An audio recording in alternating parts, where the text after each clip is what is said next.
നമ്മളെ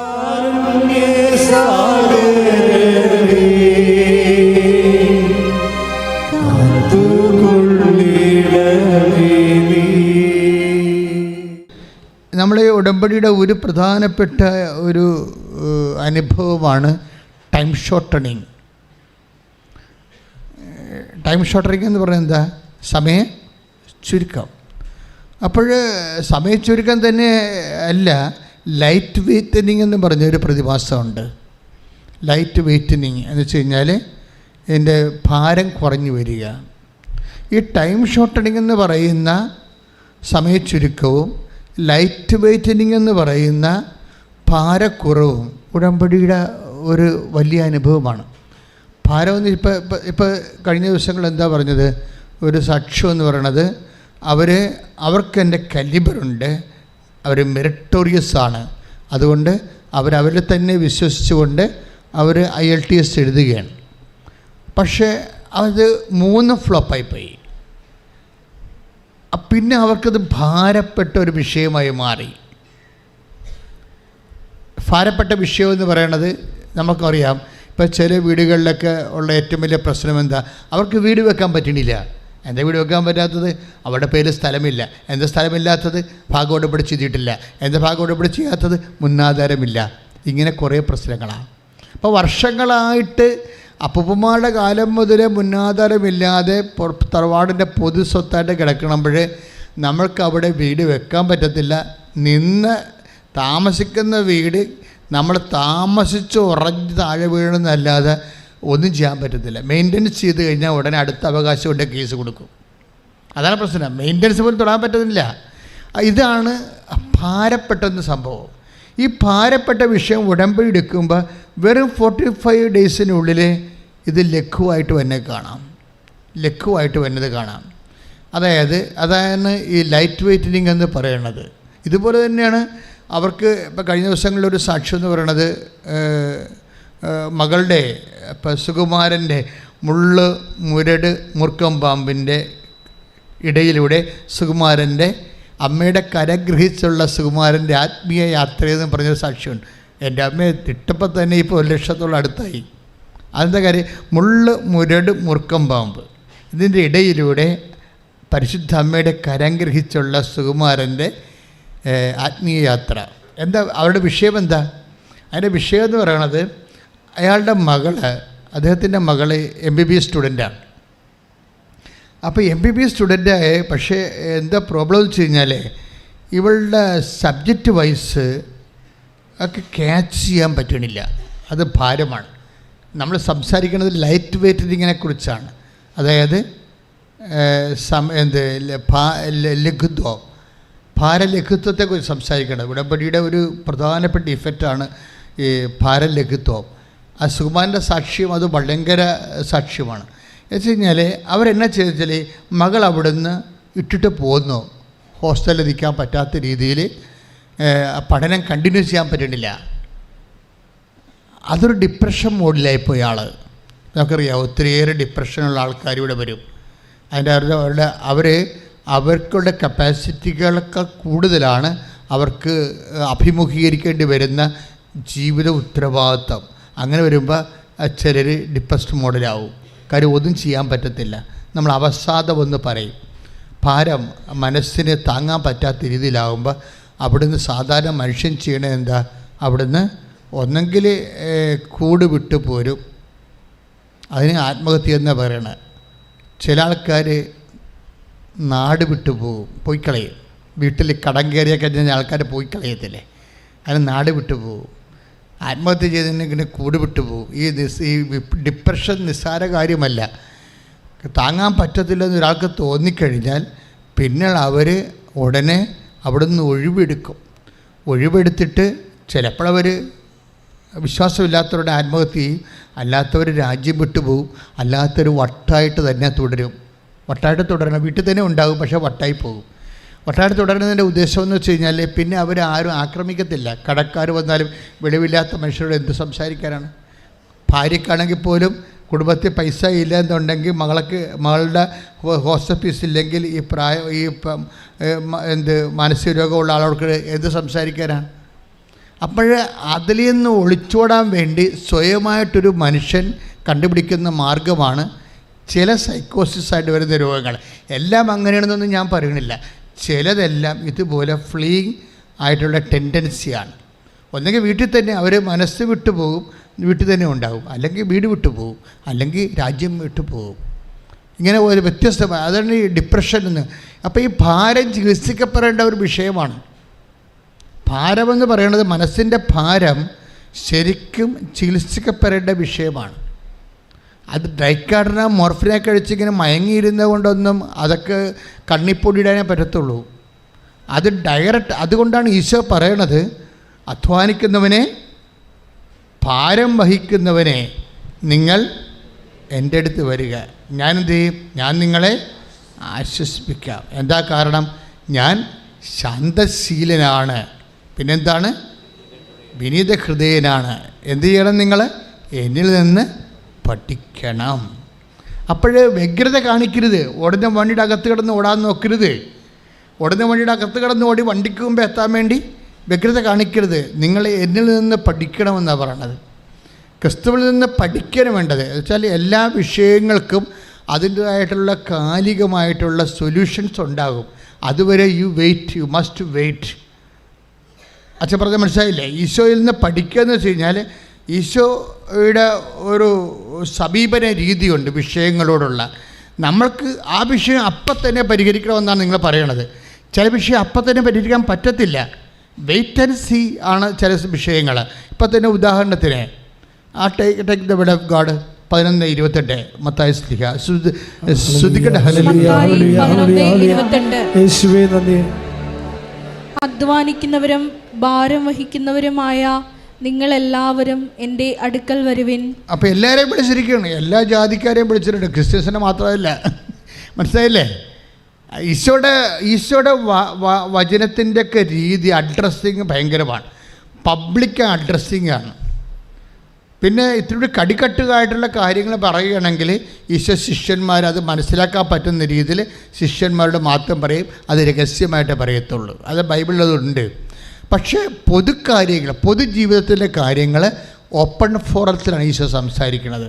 വെച്ചാൽ പുറത്ത് പബ്ലിക്കാണ്. അതാണ് അധ്വാനിക്കുന്നവരും ഭാരം വഹിക്കുന്നവരായ നിങ്ങൾ എല്ലാവരും. എല്ലാവർക്കുമാണ് മുൻതൂക്കം. അല്ലാതെ ഈശോനെ ഹോണർ ആദ്യം ഈശോനെ ബാപ്റ്റിസം വഴി സ്വീകരിച്ച ആൾക്കാർ മാത്രമല്ല, എനിബഡി ഈശോനെ കേൾക്കാൻ മനസ്സുള്ള എല്ലാവരെയുമാണ് ഈ ആശ്വാസത്തിലേക്ക് വിളിച്ചിരിക്കുന്നത്. അത് നിങ്ങളെല്ലാവരും എൻ്റെ അടുത്ത് വരിക. അടുത്ത വചനം വായിച്ചേ. ഞാൻ നിങ്ങളെ ആശ്വസിപ്പിക്കാം. ഇന്ന് ലോകത്തിൽ ഒരു മനുഷ്യനും ഈ മനുഷ്യരാശിയോട് സംസാരിക്കാത്തൊരു സംഭവമാണ്. എന്താണ്? ഞാൻ നിങ്ങളെ ആശ്വസിപ്പിക്കാം. നമുക്കെത്രയോ സമാരാധ്യന്മാരെ മതസ്ഥാപകരും അതുപോലെ തന്നെ ലോകഗുരുക്കളൊക്കെ ഉണ്ടെങ്കിലും മനുഷ്യനെ ആശ്വസിപ്പിക്കാമെന്ന് അവൻ്റെ മുഖത്ത് നോക്കി ജാതിയും മതവും നോക്കാതെ പറഞ്ഞ ഒരേ ഒരാളാണ് ഈശോ. അതാണ് ഈശോയുടെ ദൈവത്വം എന്ന് പറയണത്. കൈ ഇട്ടിച്ച് കർത്താവിനെ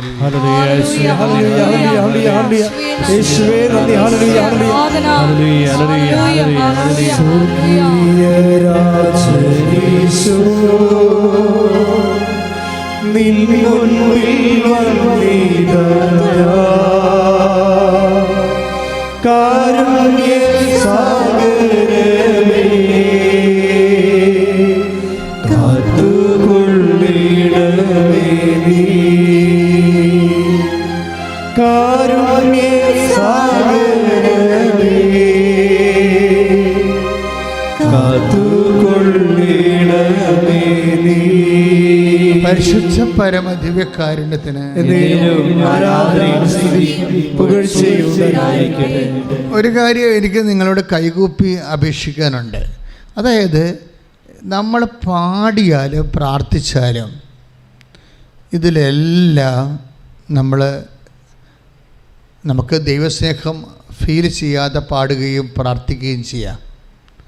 പക്ഷേ നിങ്ങൾക്ക് ദൈവ അനുഭവം വേണമെന്നുണ്ടെങ്കിൽ when you sing with a love of God, ദൈവസ്നേഹത്തോടെയാണ് അത് പാടേണ്ടത്. ഒരു വചനം കേൾക്കുമ്പോൾ എന്തുകൊണ്ടാണ് നമ്മൾ യേശുവേ സ്തോത്രമെന്ന് പറയണത്? അത് നമുക്ക് ആ വചനത്തോട് ഉള്ള ഒരു തുറവിയും വചനത്തിലുള്ള ആന്തരിക ആനന്ദവും ഉണ്ടാകുമ്പോഴുണ്ടാകുന്ന നമ്മുടെ ഓട്ടോമാറ്റിക് പ്രതികരണമാണ് യേശുവേ സ്തോത്രമെന്നുള്ളത്. പക്ഷേ ഇതെല്ലാം ഈ മെക്കാനിസം എല്ലാം വർക്ക് ചെയ്യേണ്ടത് ഔട്ട് ഓഫ് ലവ് ആണ്. ആധ്യാത്മികതയിൽ വളരണമെന്നുണ്ടെങ്കിൽ നിങ്ങൾ ആദ്യം തന്നെ ഒരു കൊയ്ത്തിനാണ് തയ്യാറാകണമെങ്കിൽ ആദ്യം അരുവ മുറിച്ചുള്ളതാക്കണ്ടേ ഇല്ലേ? അതുപോലെ ഉള്ളൊരു നടപടിക്രമം ഇതിൻ്റെ അകത്തുണ്ട്. നിങ്ങൾ ദൈവാനുഭവത്തിനാണ് തയ്യാറായി വരുന്നതെന്നുണ്ടെങ്കിൽ ആദ്യം ചെയ്യേണ്ടത് ദൈവസ്നേഹം എന്നെ വർദ്ധിപ്പിക്കാൻ നോക്കണം. ഒന്ന് പ്രാർത്ഥിക്കുക, കൈനെഞ്ചത്ത് വെച്ച് പ്രാർത്ഥിക്കുക. കർത്താവായ ദൈവമേ, അങ്ങയുടെ ഓരോ വാക്കും, അങ്ങയെക്കുറിച്ചുള്ള ഓരോ ഗാനങ്ങളും, അങ്ങയുടെ നാമത്തിലുള്ള ഓരോ പ്രവൃത്തികളും കടുത്ത ദൈവസ്നേഹത്തോടെ സന്തോഷത്തോടെ നിർവഹിക്കുവാൻ എനിക്ക് പ്രത്യേക അഭിഷേകം നൽകണമേ. ശ്രദ്ധിക്കട്ടെ. ആരാധന മണിക്കൂറിലും വ്യാപരിക്കുവാൻ അഭിഷേകം ചെയ്യണമേ. ഉടമ്പടി നിബന്ധനകള് ദൈവസ്നേഹത്തോടെ പൂർത്തിയാക്കുവാൻ അഭിഷേകം ചെയ്യണമേ.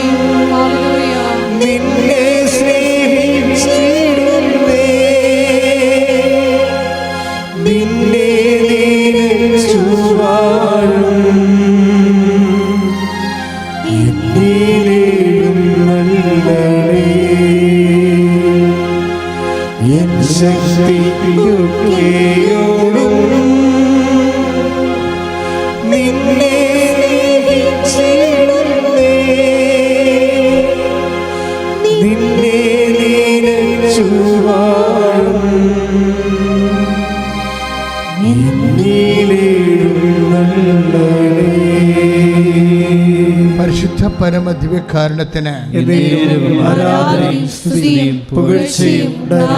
ഇപ്പോഴേ 11:28 ഈശോ എന്നാ പറഞ്ഞത്?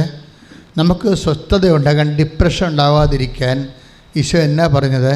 അധ്വാനിക്കുന്നവരും ഭാരം വഹിക്കുന്നവരും എൻ്റെ അടുക്കൽ വരും, ഞാൻ നിങ്ങളെ ആശ്വസിപ്പിക്കാം. ഞാൻ ശാന്തശീലനും വിനീത ഹൃദയനുമാണ്. എന്നിൽ നിന്ന് പഠിക്കുവേൻ. ഇപ്പൊ 2 കാര്യങ്ങളാണ് ഈശോയിൽ നിന്ന് പഠിക്കേണ്ടത്. ഒന്നെന്താണ്? ശാന്തശീലത. ഹറിബറി ആക്കരുത്, ധൃതി കാണിക്കരുത്. മനസ്സിലായില്ലേ? ധൃതി കാണിച്ചാൽ ധൃതിക്കാരെല്ലാവരും അഹങ്കാരികളാണെന്നാണ് വചനം പറയുന്നത്. അഹങ്കാരമാണ് പ്രശ്നം. നിങ്ങൾ ആരോ വലിയ കൊണാണ്ടറാണെന്ന് നിങ്ങൾ ധരിക്കുന്നു. അതുകൊണ്ട് അത് അംഗീകരിക്കാത്ത സമൂഹത്തിൽ അവരെ നിങ്ങൾ അറ്റാക്ക് ചെയ്യുന്നു. അങ്ങനെയാണ് ഇഷ്യൂ ഉണ്ടാകണത്. മനസ്സിലായില്ലേ? നിങ്ങൾ ആരോ ആണെന്നുള്ളത് നിങ്ങൾ ധരിക്കുന്നു. നിങ്ങളുടെ വിദ്യാഭ്യാസം, നിങ്ങളുടെ ജാതി, നിങ്ങൾ വളർന്നു വന്ന സാഹചര്യം, നിങ്ങളുടെ ഇത്രയും നാളുള്ള നിങ്ങളുടെ റെസ്യൂം, ബയോഡേറ്റ, അതിലൂടെ നിങ്ങൾ വളർന്ന് വന്നിട്ടുള്ള എല്ലാത്തിനെയും ഇടിച്ച് പൊടിച്ച് തരിപ്പണമാക്കി ഉയർന്നു വന്നിട്ടുള്ള നിങ്ങളുടെ കലിബർ കപ്പാസിറ്റി, അങ്ങനെ അതെല്ലാമായി നിങ്ങൾ നാളെ എപ്പോഴെങ്കിലും ഇതുപോലെ ഇതൊന്നും അംഗീകരിക്കാത്തൊരു വ്യക്തിയുടെ മുമ്പിൽ, ഒരു സമൂഹത്തിൻ്റെ മുമ്പിൽ, ഒരു സാഹചര്യത്തിൻ്റെ മുമ്പിൽ നിങ്ങൾ നിർത്തപ്പെടും. അപ്പോഴെന്ത് പറ്റും? നിങ്ങൾ ഹർട്ടാകും. അതാണ് വിഷയം. അതുകൊണ്ട് ഈശോ എപ്പോഴും ചെയ്യണമെന്ന് വെച്ചാൽ ഹറിബറി കാണിക്കുന്നവർ, ഇപ്പോൾ എല്ലാവർക്കും ഇപ്പോൾ കല്യാണം ഹറിബറി കാണിക്കേണ്ടവരുണ്ട്, ജോലി ഹറിബറി കാണിക്കുന്നത്. കഴിഞ്ഞ ഒരു 10-12 കൊല്ലം മുമ്പ് ഒരു ലേഡി എൻ്റെ അടുത്ത് വന്ന് ഒരു തിരി ഇങ്ങോട്ട് തന്നു. അന്ന് ഉടമ്പടി അമ്മ തന്നിട്ടില്ല, വെള്ളത്തിരിയാണ് ഉപയോഗിച്ചിട്ടുണ്ട്.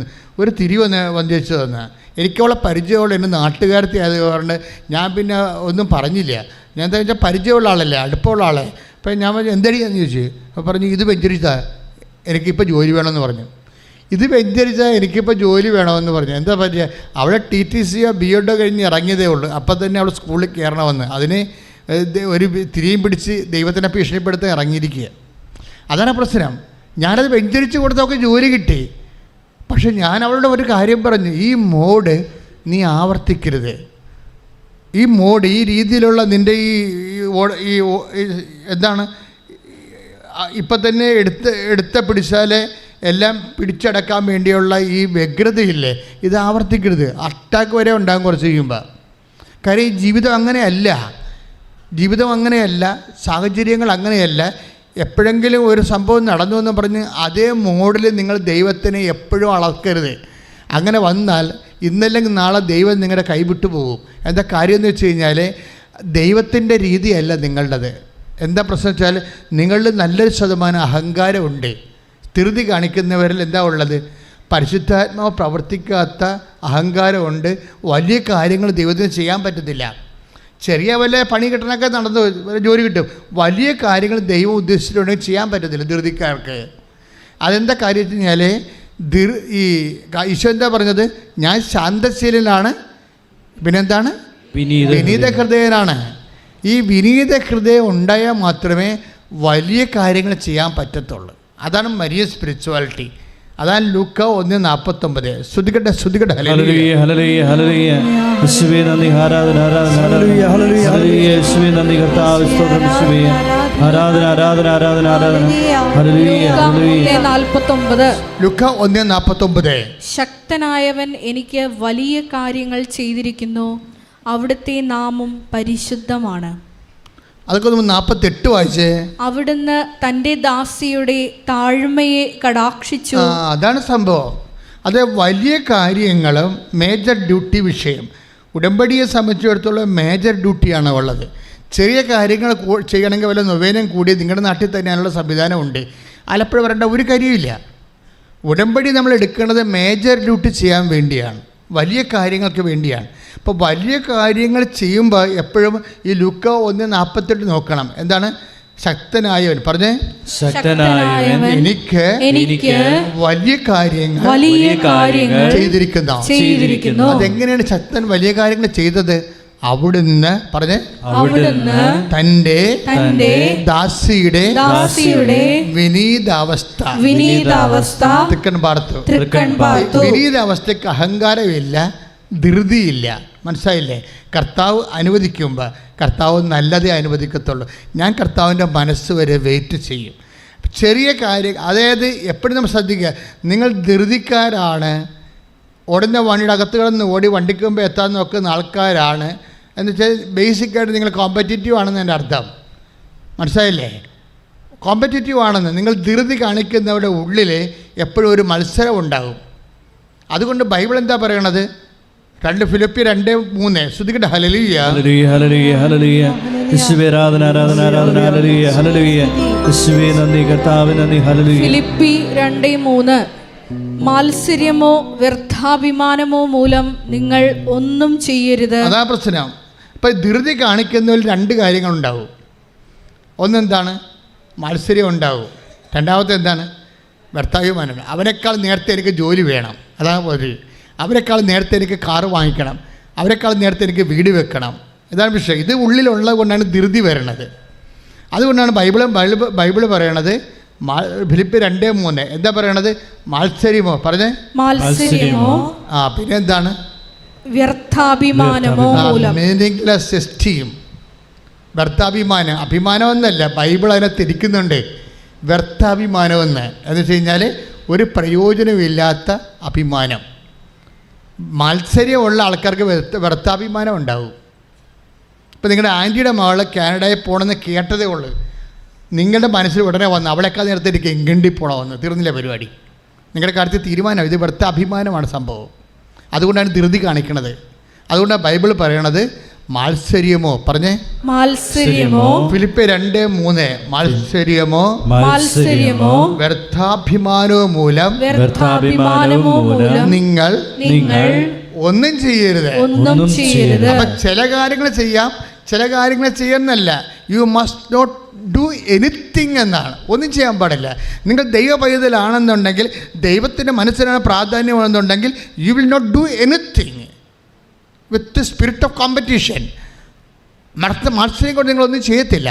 ദാറ്റ് മീൻസ് ബൈബിൾ എപ്പോഴും ഉന്നം വെക്കുന്നത് നിങ്ങളുടെ ജഡിക മനുഷ്യനെ ശരിക്കും ഒന്ന് പരുവപ്പെടുത്തി ദൈവാരൂപി പ്രവർത്തിക്കുന്ന ഫോർമാറ്റിലേക്ക് കൊണ്ടുവരാൻ നോക്കുന്നുണ്ട്. അതിന് ഈശോ രഹസ്യമായിട്ട് ചെയ്യുന്ന ചില കാര്യങ്ങളുണ്ട്. മനഃപൂർവ്വം ഈശോ അറിയും, പക്ഷെ പുറത്ത് പറയത്തില്ല. ഇപ്പോൾ കോച്ചേഴ്സിൻ്റെ ഒരു പരിപാടി അതാണല്ല. കോച്ച് ചെയ്യുന്ന ആൾക്കാർ അവിടെ ഉള്ളിലൊരു ഉദ്ദേശമുണ്ടാകും.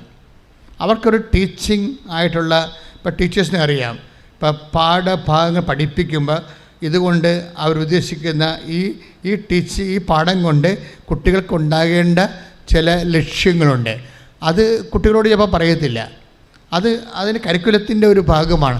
അതുപോലെ ഈശോ ചെയ്ത ഒരു പരിപാടിയുണ്ട്. എന്താ വെച്ച് കഴിഞ്ഞാൽ, ഈശോ ഒരു വൈകുന്നേരം ആയപ്പോൾ അപ്പോസ്തലന്മാരോട് പറഞ്ഞു, നിങ്ങൾ രാത്രി നമുക്ക് കിടക്കാനുള്ള സ്ഥലം ഒരുക്കാൻ പറഞ്ഞു. വളരെ ശുദ്ധഗതിക്ക് പറഞ്ഞാണ്, ഒരു കുഴപ്പമില്ല. കണ്ടില്ലേ, വളരെ ശുദ്ധഗതിക്ക് പറഞ്ഞതാണ്. അവൻ ജെറുസലേമിലേക്ക് പോകുന്ന വഴിക്ക് പറഞ്ഞ്, നമുക്ക് രാത്രി തങ്ങാനുള്ള സ്ഥലം എന്ന് പറഞ്ഞാൽ ചപ്പാത്തി ഇടാനുള്ള അടുക്കളയൊക്കെ വേണം, കുറച്ച് പരിപാടി ഉണ്ടല്ലോ. അതാണ് സംഭവം. യഹൂദൻ്റെ മെയിൻ ആഹാരമാണല്ലോ മീൻ ചുടലും ചപ്പാത്തി ചുടലും ഒക്കെ. അപ്പം അതുകൊണ്ട് അതൊക്കെ ചെയ്യാനുള്ള സ്ഥലം വേണം, വീട് വേണം. നമുക്ക് 10-12 പേർക്ക് ഉറങ്ങുകയും ചെയ്യണം. അങ്ങനെയുള്ള സ്ഥലം കണ്ടുപിടിക്കാൻ ഇവരെ ന്യൂട്രലായിട്ട് നേരത്തെ പറഞ്ഞു വിടും. ആരെ വിടണത്? യാക്കോബിനെ, യോഹന്നാനെയും. കൂട്ടത്തിൽ ഇടിവെട്ട് പാർട്ടിയാണ്, ഒന്നിനും സമാധാനം ഇല്ലാത്ത പാർട്ടിയാണ് ഈ പറഞ്ഞു വിടുന്നത്. അപ്പോൾ ഈശോ പറഞ്ഞു വിടുന്ന ആൾക്കാർ നോക്കണം. അന്ത്രയോസിനെയും ഫിലിപ്പോസിനെയാണ് പറഞ്ഞു വിട്ടെങ്കിൽ ഒരു പ്രശ്നമില്ലായി, എല്ലാം ശാന്തമായിട്ട് നടന്നു തരാം. എന്നുവെച്ചാൽ ഇപ്പം തന്നെ ഈ ഓടുന്ന വണ്ടിയകത്ത് കിടന്ന് ഓടുന്ന ആൾക്കാരാണ് അവന്മാരുടെ പേര് തന്നെ ഇടിനാഥത്തിൻ്റെ പുത്രന്മാരെന്നാണ്. ബൊനേർഗസ് വെച്ച് കഴിഞ്ഞാൽ എല്ലാം ഇടിവെട്ട് പോലെ നടക്കണം പാർട്ടിക്ക്. അതിൻ്റെ പേര് തന്നെ അതാ. ബൈബിളിൽ അവരുടെ പേരിട്ടിരിക്കണത് ഇടിനാഥത്തിൻ്റെ പുത്രന്മാരെന്നാണ്. ഇടിനാഥത്തിന് ആരും വെയിറ്റ് ചെയ്യത്തില്ല, ഇടിവെട്ട് ആർക്കും വെയിറ്റ് ചെയ്യത്തില്ല, പെട്ടെന്ന് നടക്കണം. ഇടിവെട്ട് ആൾക്കാരാണ്. ബൈബിൾ അതിൻ്റെ പേര് ഈ 2 കക്ഷികളെ പറഞ്ഞു വിടണത്. എന്താ ഇവർ ചെയ്യണത്? ഇവർ ചെന്ന് വെച്ച് ദാർഢ്യമുണ്ട് ഇവർക്ക് കാര്യം അപ്പം തന്നെ ഈ പിടിച്ചുകൊണ്ട് വരാൻ പറഞ്ഞാൽ കൊന്നുകൊണ്ട് വരുന്ന പാർട്ടിനെ വിട്ടിരിക്കണത്. ഇവരിൽ പരിശുദ്ധാത്മ പ്രവർത്തിക്കാനുള്ള ചാൻസ് ഇല്ല. അതുകൊണ്ട് തന്നെ ഇവർ നാളെ കാലങ്ങളിൽ ദൈവത്തിൻ്റെ പ്രവർത്തനത്തിന് കൊള്ളാതെ വരും. അതുകൊണ്ട് ഇവരെ പറഞ്ഞു വിട്ടിരിക്കുകയാണ്. ഇവരെന്താ ചെയ്തിരിക്കണത്? അവർ സമറിയക്കാരുടെ പട്ടണത്തിൽ ചെന്നിട്ട് അവരുമായിട്ട് ഇഷ്യൂ ഉണ്ടായെന്ന് വെച്ച് കഴിഞ്ഞാൽ, നമ്മൾക്ക് പറയുന്നതിന് അവതരിപ്പിക്കുന്നതിനൊക്കെ രീതികളുണ്ടല്ലോ, അതൊന്നും ഇല്ലാതെ ഇവർ ദാർഢ്യത്തോടെ അവതരിപ്പിക്കും. അപ്പോൾ അവർ ചോദിച്ചത്, നിങ്ങൾ എങ്ങോട്ടാണ് പോണത്? അപ്പോൾ അവർ പറയും, ഞങ്ങൾ ജെറുസലേമിലേക്ക് പോവുകയാണ്. എന്താ പിടിച്ചില്ലേ എന്ന് ചോദിക്കും. ആ രീതിയിലാണ് ഇവർ സംസാരിക്കുന്നത്. അപ്പോഴേ സമരക്കാർക്ക് അവിടെ കൂറലായി. അവർ പറഞ്ഞ്, ജെറുസലേമിലേക്കല്ല, ഈ ഇന്ദ്രനായാലും ശരി ഇവിടെ കൂടി പോണ പ്രശ്നമില്ലെന്ന് പറഞ്ഞു. ഇതൊക്കെ കയ്യും കാര്യം വിട്ടുവെന്ന് പറഞ്ഞു. അതോടുകൂടി ഇവരുടെ യഥാർത്ഥ സ്പിരിറ്റ് പുറത്തു വന്ന് ഇവർ മിണ്ടാതെ വന്നിട്ട് ഈശോൻ്റെ അടുത്ത് പറയണ വർത്തമാനമുണ്ട്. എന്താ പറയണത്? അവർ ഈശോയോട് പറയണത്, ആകാശത്തുനിന്ന് ഇടുത്തി വന്ന് അവരെ നശിപ്പിക്കാൻ ഞങ്ങൾ കൽപ്പിക്കട്ടെ, ഞങ്ങൾക്ക് അതിൻ്റെ അധികാരം തരാൻ. അപ്പോൾ സാഹചര്യം മാറിയപ്പോഴേ ഇവിടെ ഈശോയുടെ സ്പിരിറ്റൊന്നുമില്ല. ക്ഷമ, ദയ, നന്മ, വിശ്വസ്തത, സ്നേഹം, അങ്ങനെയൊക്കെ കുറേ കാര്യങ്ങൾ പഠിപ്പിച്ചൊക്കെ ശരിയാണ്. പക്ഷേ വേദപാഠം ഇവിടെ ഏറ്റില്ല. കരിവന്മാരുടെ ഉള്ളിലിരിക്കണ വേറെ അരൂപിയാണ്. നിങ്ങൾ എന്ത് ഉടമ്പടി എടുത്താലും ആ പഴയ അരൂപിയാണ് ഇരിക്കണമെന്നുണ്ടെങ്കിൽ പണി മേടിച്ച് പോകാനുള്ള സാധ്യതയുണ്ട് ആലപ്പുഴയെന്ന്. വല്ല കഥയുണ്ടാ? അപ്പോൾ സൂക്ഷിച്ച് കൈകാര്യം ചെയ്യേണ്ട വിഷയമാണ്. നിങ്ങൾ ഉടമ്പടി എടുത്താലും വല്ലതൊക്കെ എഴുതിയിടുകയില്ല. ചില ആൾക്കാർ ഇവിടെ എഴുതുകയില്ല, അമ്മ പ്രസവിക്കണം, ആട് പ്രസവിക്കണം, ഞാൻ കളിയാക്കുമല്ല, ചുമ്മാ ഈ പെട്ടി കാണുമ്പോൾ എഴുതിയിട്ടേച്ചും പോവും. അങ്ങനെ വല്ല എഴുതിയിടലും ആയിട്ട് ഈ പഴയ ആൾക്കാരുടെ തന്നെ ഇരിക്കാനാണ് ഉദ്ദേശിച്ചതെങ്കിൽ ഇത് വെളുക്കാൻ തേക്കണ പാണ്ടാകാൻ സാധ്യതയുണ്ട്. ഉടമ്പടിയുടെ സ്പിരിറ്റുണ്ട്. അതാണ് പ്രശ്നം. അവരെന്താ പറയുന്നത്? ഇവർ പറയണത്, ഞങ്ങൾ ഇവരോട് എന്തെല്ലാം പറഞ്ഞിട്ടുണ്ടെന്നറിയാം. ഇതിനുള്ളിൽ ഈ ആകാശത്തുനിന്ന് അഗ്നി ഇറങ്ങി സമറിയക്കാരെ നശിപ്പിക്കട്ടെ എന്ന് ഞങ്ങൾ കൽപ്പിക്കട്ടെ എന്നാണ് ഈശോയോട് ചോദിക്കണത്. അപ്പോൾ ഈ കക്ഷികൾ ഇത്രയും നാൾ പഠിച്ച വേദപാഠം, കർത്താവിൽ നിന്ന് പഠിച്ച വചനങ്ങൾ എല്ലാവരും മറന്നു. കാര്യം ഇത് ലൂക്കായുടെ 10-ാം അധ്യായത്തിലാണ് ഈ സംഭവം ഉള്ളത്. ആ 7-ാം അധ്യായത്തിലേക്ക് ഈശോ പറഞ്ഞിട്ടുണ്ട് പലപ്പോഴും. അതായത് മറ്റുള്ളവർ നിങ്ങളോട് എന്ത് ചെയ്യണമെന്ന് നിങ്ങൾ ആഗ്രഹിക്കുന്നതോ അതുപോലെ മറ്റുള്ളവരോടും ചെയ്യണമെന്ന്. അതൊക്കെ പറഞ്ഞ് പഠിപ്പിച്ച ആ കക്ഷികളാണത്. പക്ഷെ പഠനമൊന്നും ഇവിടെ ഏറ്റില്ല. Take the word of God മറ്റുള്ളവരോട് ശ്രദ്ധിക്കട്ടെ. ഹല്ലേലൂയ ഹല്ലേലൂയ ഹല്ലേലൂയ ഹല്ലേലൂയ ഹല്ലേലൂയ യേശുവേ ആരാധന ആരാധന ആരാധന ആരാധന ആരാധന ആരാധന ഹല്ലേലൂയ ഹല്ലേലൂയ ഹല്ലേലൂയ ഹല്ലേലൂയ. ലൂക്ക 6:31. ലുക്ക 6:31. മറ്റുള്ളവർ നിങ്ങളോട് എങ്ങനെ പെരുമാറണമെന്ന് നിങ്ങൾ ആഗ്രഹിക്കുന്നുവോ അങ്ങനെ തന്നെ നിങ്ങൾ അവരോടും പെരുമാറുവിൻ. മറ്റുള്ളവർ നിങ്ങളോട് എങ്ങനെ പെരുമാറണം നിങ്ങൾ ആഗ്രഹിക്കുന്നുവോ അതുപോലെ തന്നെ നിങ്ങൾ അവരോട് പെരുമാറും. ഇത് ലുക്ക 6:31 ഈ സമറിയക്കാരൻ ഇടുത്തി വീട്ടെന്ന് പറയണത് 9:54 ലൂക്ക 9:54. ഇത് കണ്ടപ്പോൾ ശിഷ്യന്മാരായ യാക്കോബും യോഹന്നാനും പറഞ്ഞു, കർത്താവെ, സ്വർഗത്തിൽ നിന്ന് അഗ്നിയിറങ്ങി ഇവരെ നശിപ്പിക്കട്ടെ എന്ന് ഞങ്ങൾ പറയട്ടെയോ? സംഭവം മനസ്സിലായില്ലേ? 6:31 എന്താ പറഞ്ഞിരിക്കണേ? ഈശോ പഠിപ്പിച്ചത് എന്താണ്? 6:31 ഈശോ പഠിപ്പിച്ചത് എന്താണ്? മറ്റുള്ളവർ നിങ്ങളോട് എങ്ങനെ പെരുമാറണമെന്ന് നിങ്ങൾ ആഗ്രഹിക്കുന്നുവോ അതുപോലെ നിങ്ങൾ അവരോട് പെരുമാറുക. ഇതിനൊക്കെ ഇത് ഗോൾഡൻ റൂൾ എന്നാണ് പറയണത്. ഈ ഗോൾഡൻ റൂളിൻ്റെ യൂണിവേഴ്സിറ്റിയിൽ പഠിച്ചിറങ്ങിയ കക്ഷികളാണ് ഇപ്പോഴും പോയിട്ട് നേരെ ഓപ്പോസിറ്റ് ഒരു വിഷയം വന്നപ്പോഴേ അവിടെ തനി സ്വഭാവം കാണിക്കണത്. നിങ്ങൾ എന്ത് പഠിച്ചാലും വിഷയം വരുമ്പോൾ തനി സ്വഭാവം കാണിക്കുമെന്ന് ദൈവത്തിന് അറിയാമെങ്കിൽ ഉടമ്പടി വർക്ക് ചെയ്യത്തില്ല. പിടികിട്ടിയാ? ഒറ്റ നടക്ക് പോകത്തില്ല ഈ സംഭവം. നിങ്ങൾ എന്ത് പഠിച്ചാലും നിങ്ങൾക്കൊരു ഇഷ്യൂ ഉണ്ടാകുമ്പോൾ നിങ്ങളുടെ തനി സ്വഭാവം പുറത്തെടുക്കുമെന്ന് ദൈവത്തിന് തോന്നിയാൽ ഈശോ ചോദിക്കുന്ന ഒരു ചോദ്യമുണ്ട്. എന്താ ചോദ്യം? What spirit leads you? 9:55 ടിപ്പണി നോക്കുക. 9:55 ടിപ്പണി ശ്രദ്ധിക്കട്ടെ. ഹല്ലേലൂയ ഹല്ലേലൂയ ഹല്ലേലൂയ ഹല്ലേലൂയ ഹല്ലേലൂയ. ലൂക്ക 9:54 ടിപ്പണി. ടിപ്പണി എന്ന് മനസ്സിലായി? ടിപ്പണി എന്ന് വെച്ചാൽ ഫുട് നോട്ട്സ്. ബൈബിളിലെ ചില കയ്യെഴുത്ത് പ്രതികൾ പ്രധാനപ്പെട്ടതാണെങ്കിൽ അത് മെയിൻ സ്ട്രീമിൽ കണ്ടില്ലെങ്കിൽ ടിപ്പണിയിലുണ്ടാകും. ആ ടിപ്പണിയിൽ പ്രധാനപ്പെട്ട ചില കയ്യെഴുത്ത് പ്രതികളിലുള്ളതാണ് പറയണത്. 9:55 പറഞ്ഞു. കർത്താവേ, ഏലിയ ചെയ്തതുപോലെ സ്വർഗത്തിൽ നിന്ന് അഗ്നി ഇറങ്ങി വന്ന് ഇവരെ നശിപ്പിക്കട്ടെ എന്ന് ചില കയ്യെഴുത്ത് പ്രതികളിൽ കാണുന്നു. Next word. ചില കയ്യെഴുത്ത് പ്രതികളിൽ താഴെപ്രകാരവും കാണുന്നു. അവൻ തിരിഞ്ഞ് അവരെ ശാസിച്ചുകൊണ്ട് പറഞ്ഞു, ഏത് വിധത്തിലുള്ള ആത്മാവാണ് നിങ്ങൾക്കുള്ളത് എന്ന് നിങ്ങൾ അറിയുന്നില്ല. അതാണ് വിഷയം. അതായത് വചനം നടപ്പിൽ വരുത്തണമെങ്കിൽ നമുക്കറിയാമല്ലോ, ഉടമ്പടി എന്ന് പറയുന്നത് എന്താണ്? അവൻ പറയണ പോലെ ചെയ്യുന്നതാണ്. അങ്ങനെ ചെയ്യണമെന്നുണ്ടെങ്കിൽ ആദ്യം സ്പിരിറ്റ് ഡിസേൺ ചെയ്യേണ്ടി വരും. നമ്മളിലുള്ള സ്പിരിറ്റില്ലേ, അതാണ് 9:54. ഇപ്പോൾ ഇവരെന്താ, യാക്കോബ് യോഹന്നാൻ എന്താ പറഞ്ഞത്? സ്വർഗത്തിൽ നിന്ന് അഗ്നി ഇറങ്ങി അവരെ നശിപ്പിക്കട്ടെ എന്ന് പറഞ്ഞു. അപ്പോൾ ഈശോ എന്താ തിരിച്ചു ചോദിക്കണത്? What spirit leads you? എന്തരൂപിയാണ് നിങ്ങളെ നയിക്കുന്നത്? എന്തരൂപിയായിരിക്കും? അവരെ അഗ്നി ഇറങ്ങി നശിപ്പിക്കട്ടെ എന്ന് പറയുമ്പോൾ എന്തരൂപിയായിരിക്കും? അത് യോഹന്നാൻ 10:10 അരൂപിയാണ്. Take the word of God. Yohannan 10:10 ശ്രദ്ധിക്കട്ടെ. ഹല്ലേലൂയ 10:10. മോഷ്ടിക്കാനും കൊല്ലാനും നശിപ്പിക്കാനുമാണ് കള്ളൻ വരുന്നത്. മനസ്സിലായില്ലേ? ഇപ്പം മനസ്സിലായില്ലേ അത് അരൂപിയാണെന്ന്? അവരെ തീയും ഗന്ധകവും വീണ് നശിപ്പിക്കാൻ വേണ്ടി പറയുന്ന അരൂപി എന്താണ്? യോഹന്നാൻ 10:10 അരൂപിയാണ്. എന്താണത്? മോഷ്ടിക്കാനും കൊല്ലാനും നശിപ്പിക്കാനുമാണ് കള്ളം വരുന്നത്. നശിപ്പിക്കുന്ന അരൂപി എന്താണ്? ദുഷ്ടാരൂപിയാണ്. മനസ്സിലായില്ലേ? അപ്പോസ്തലന്മാർ പറഞ്ഞൊരു കഥയൊന്നുമില്ല, ദുഷ്ടാരൂപിയാണ് നയിക്കണത്. സഭയിലെ പല പ്രശ്നങ്ങളും നമ്മൾ ഇന്ന് സ്കാൻ ചെയ്ത് നോക്കുകയാണെങ്കിൽ നമുക്ക് ഈ ദുഷ്ടാരൂപിയെ കാണാൻ പറ്റൂ. അപ്പോൾ എന്താ പ്രോബ്ലം എന്ന് വെച്ച് കഴിഞ്ഞാൽ, ഇവരോട് എന്താ പറയണമെന്ന് വെച്ച് കഴിഞ്ഞാൽ, ദുഷ്ടാരൂപിയാണ് നിങ്ങളെ നയിക്കണമെന്ന് ഈശോ പറയത്തില്ല.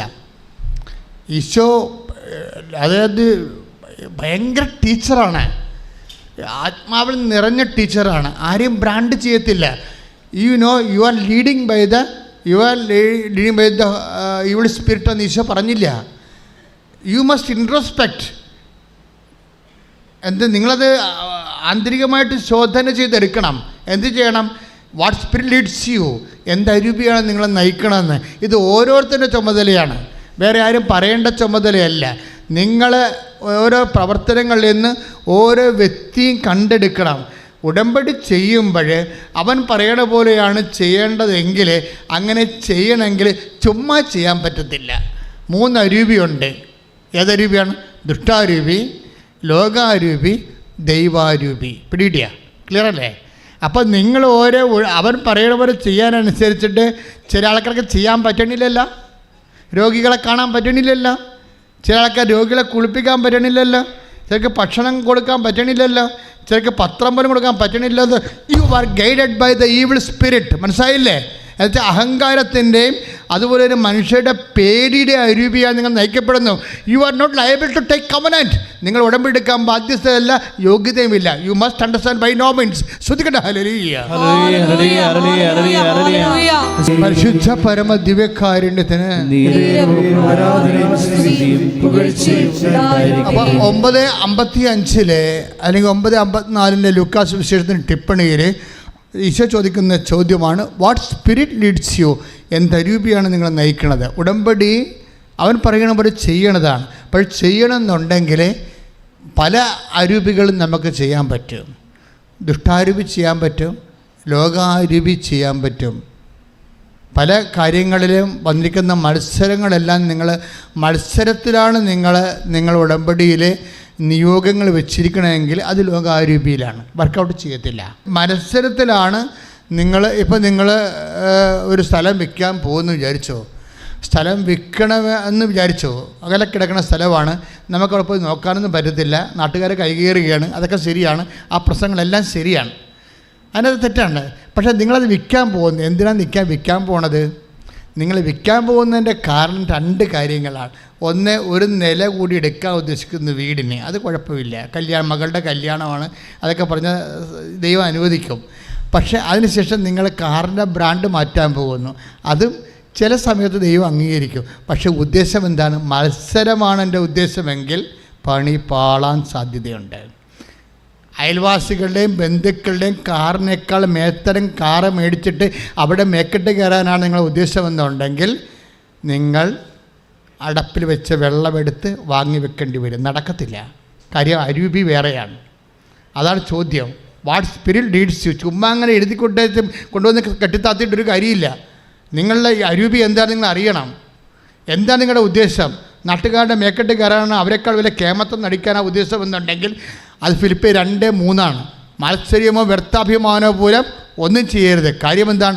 അത് ലോകാരൂപിയാണ്. ഈ ആത്മാവിനെ സ്വീകരിക്കാൻ ലോകത്തിന് പറ്റത്തില്ല. 14:17. ശ്രദ്ധിക്കട്ടെ. ഹല്ലേലൂയ. ഹല്ലേലൂയ. ഹല്ലേലൂയ. ഹല്ലേലൂയ. ഹല്ലേലൂയ. ഹല്ലേലൂയ. ഹല്ലേലൂയ.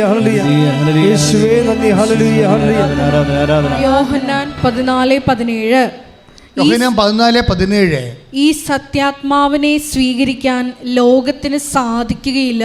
പറഞ്ഞേ, ഈ സത്യാത്മാവിനെ സ്വീകരിക്കാൻ ലോകത്തിന് സാധ്യമല്ല. എന്ന് വെച്ചാൽ എന്താ അർത്ഥം എന്നറിയാവോ? ലോക അരൂപിയിലാണ്, മത്സരത്തിലാണ് നിങ്ങൾ നയിക്കുന്നതെങ്കിൽ ആത്മാവിനെ സ്വീകരിക്കാൻ പറ്റത്തില്ല. ഇവിടെ വെച്ച് ചാപ്റ്റർ ക്ലോസ് ചെയ്യാൻ. ചില ആൾക്കാർക്ക് സാക്ഷ്യം പറയാൻ പറ്റും. ചില ആൾക്കാരുടെ ഉടമ്പടി നീലയാണ്.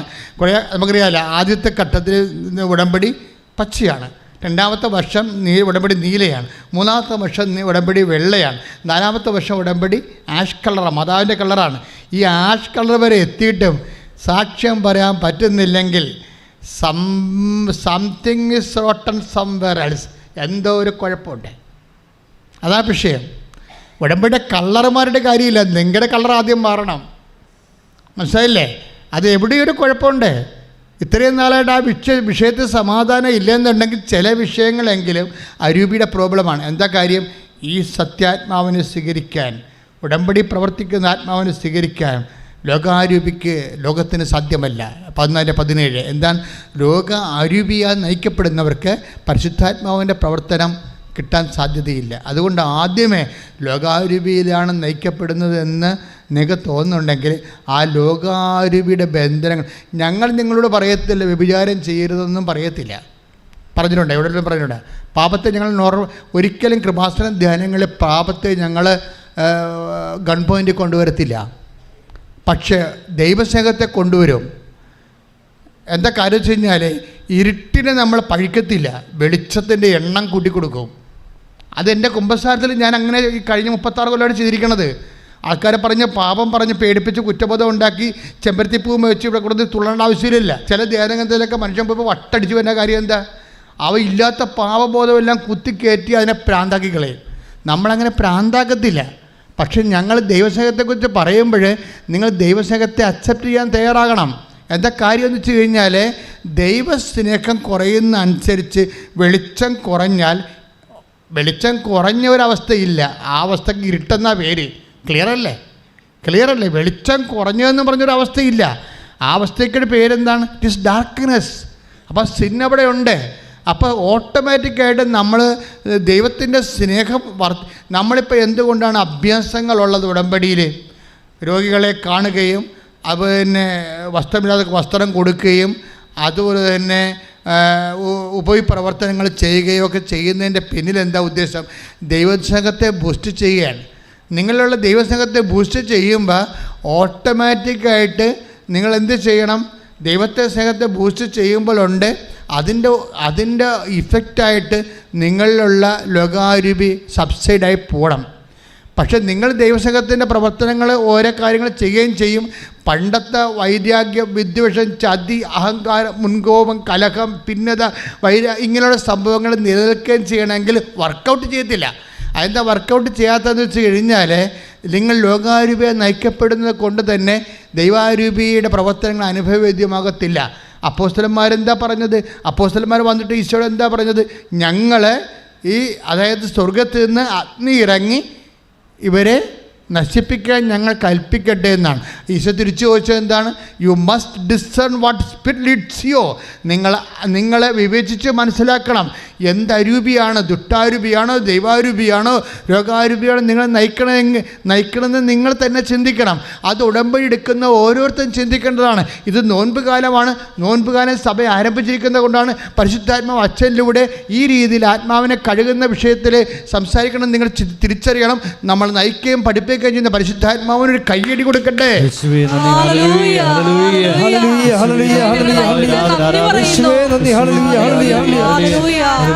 നമ്മുടെ സബ്ജക്റ്റ് ഈശോ തുടങ്ങിയത് എങ്ങനെയാണ്?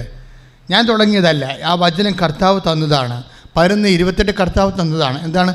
അധ്വാനിക്കുന്നവനെ പറഞ്ഞേ, ഭാരം വഹിക്കുന്നവനെ എല്ലാവരും എൻ്റെ അടുക്കൽ വരിക, ഞാൻ നിങ്ങളെ ആശ്വസിപ്പിക്കാം.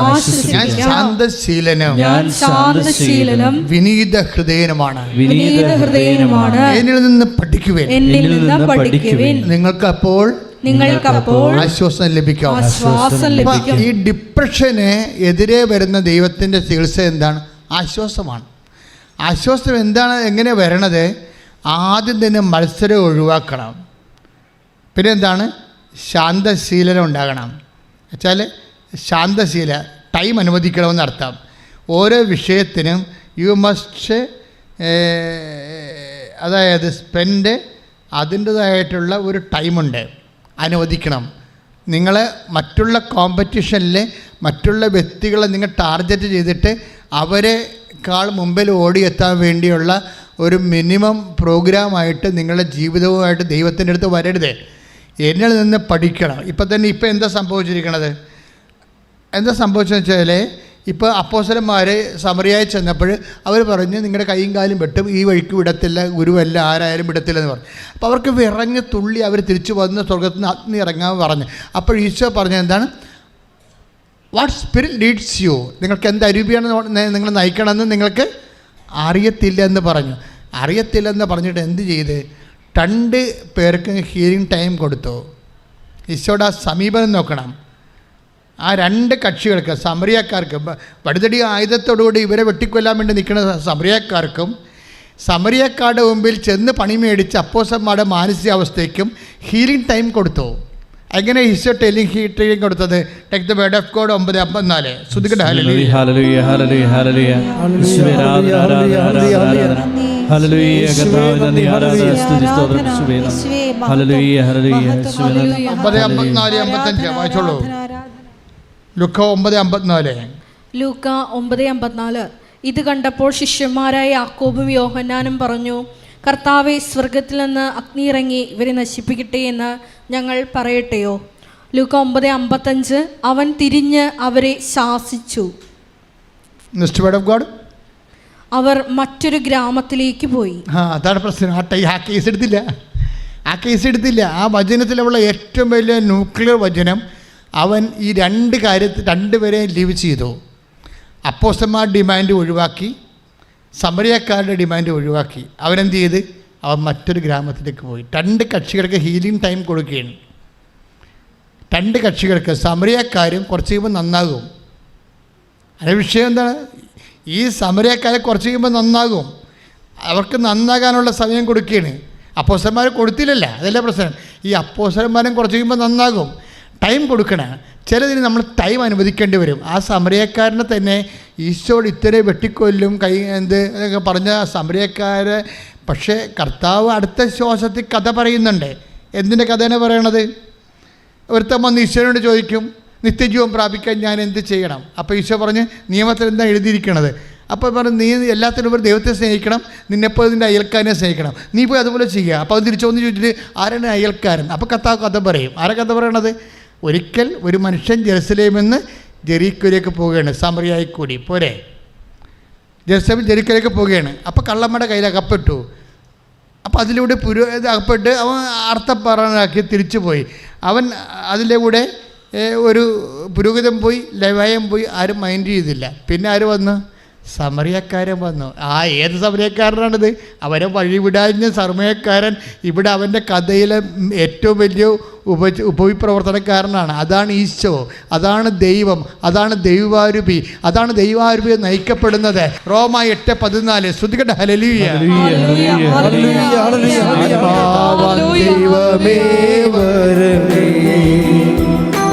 നിന്റെ ഉള്ളിൽ വസിക്കാനേ, ആത്മാവാം ദൈവമേ വരണേ, നിന്റെ ഉള്ളിൽ വസിക്കാനേ.